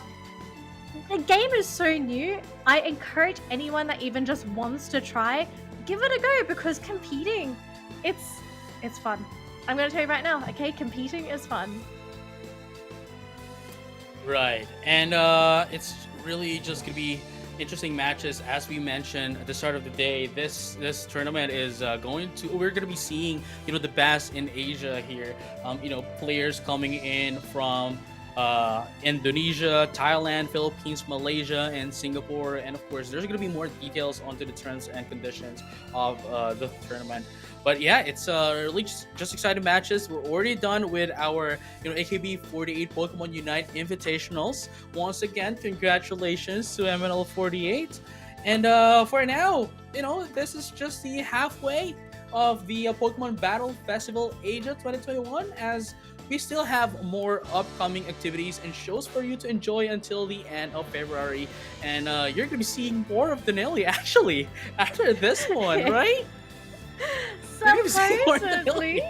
Yeah, you might see a little bit more of me. I mean, we've got some more coming up later on in February, and of course in January. So do make sure to follow all of the action on Pokemon Battle Fest, our official website, where you can keep track of all of the action. It's super fun. Don't miss out. We've also got plenty of giveaways happening. So if you would like to enter into some of our giveaways, do check out the info page on the website for that as well. But JJ, it has been an absolute pleasure to cast Pokemon Unite with you. It's been so fun to have you as well. I mean, okay, just to anyone that doesn't know, this event is the first time I've ever met JJ, and I think we're going to be seeing more of each other in the future, dude. Hopefully that's the case. I'd like to see you. I'd like to work with you more, but only time can tell, and we never know what time would bring us.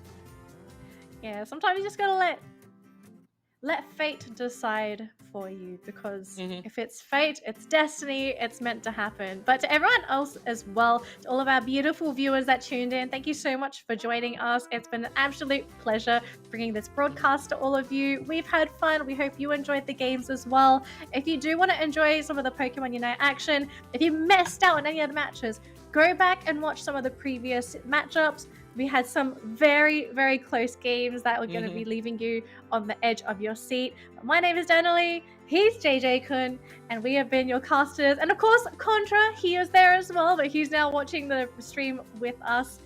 But that's going to be it for us, and hopefully we see you again in the future for some more Pokemon Unite. We'll see you, trainers.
you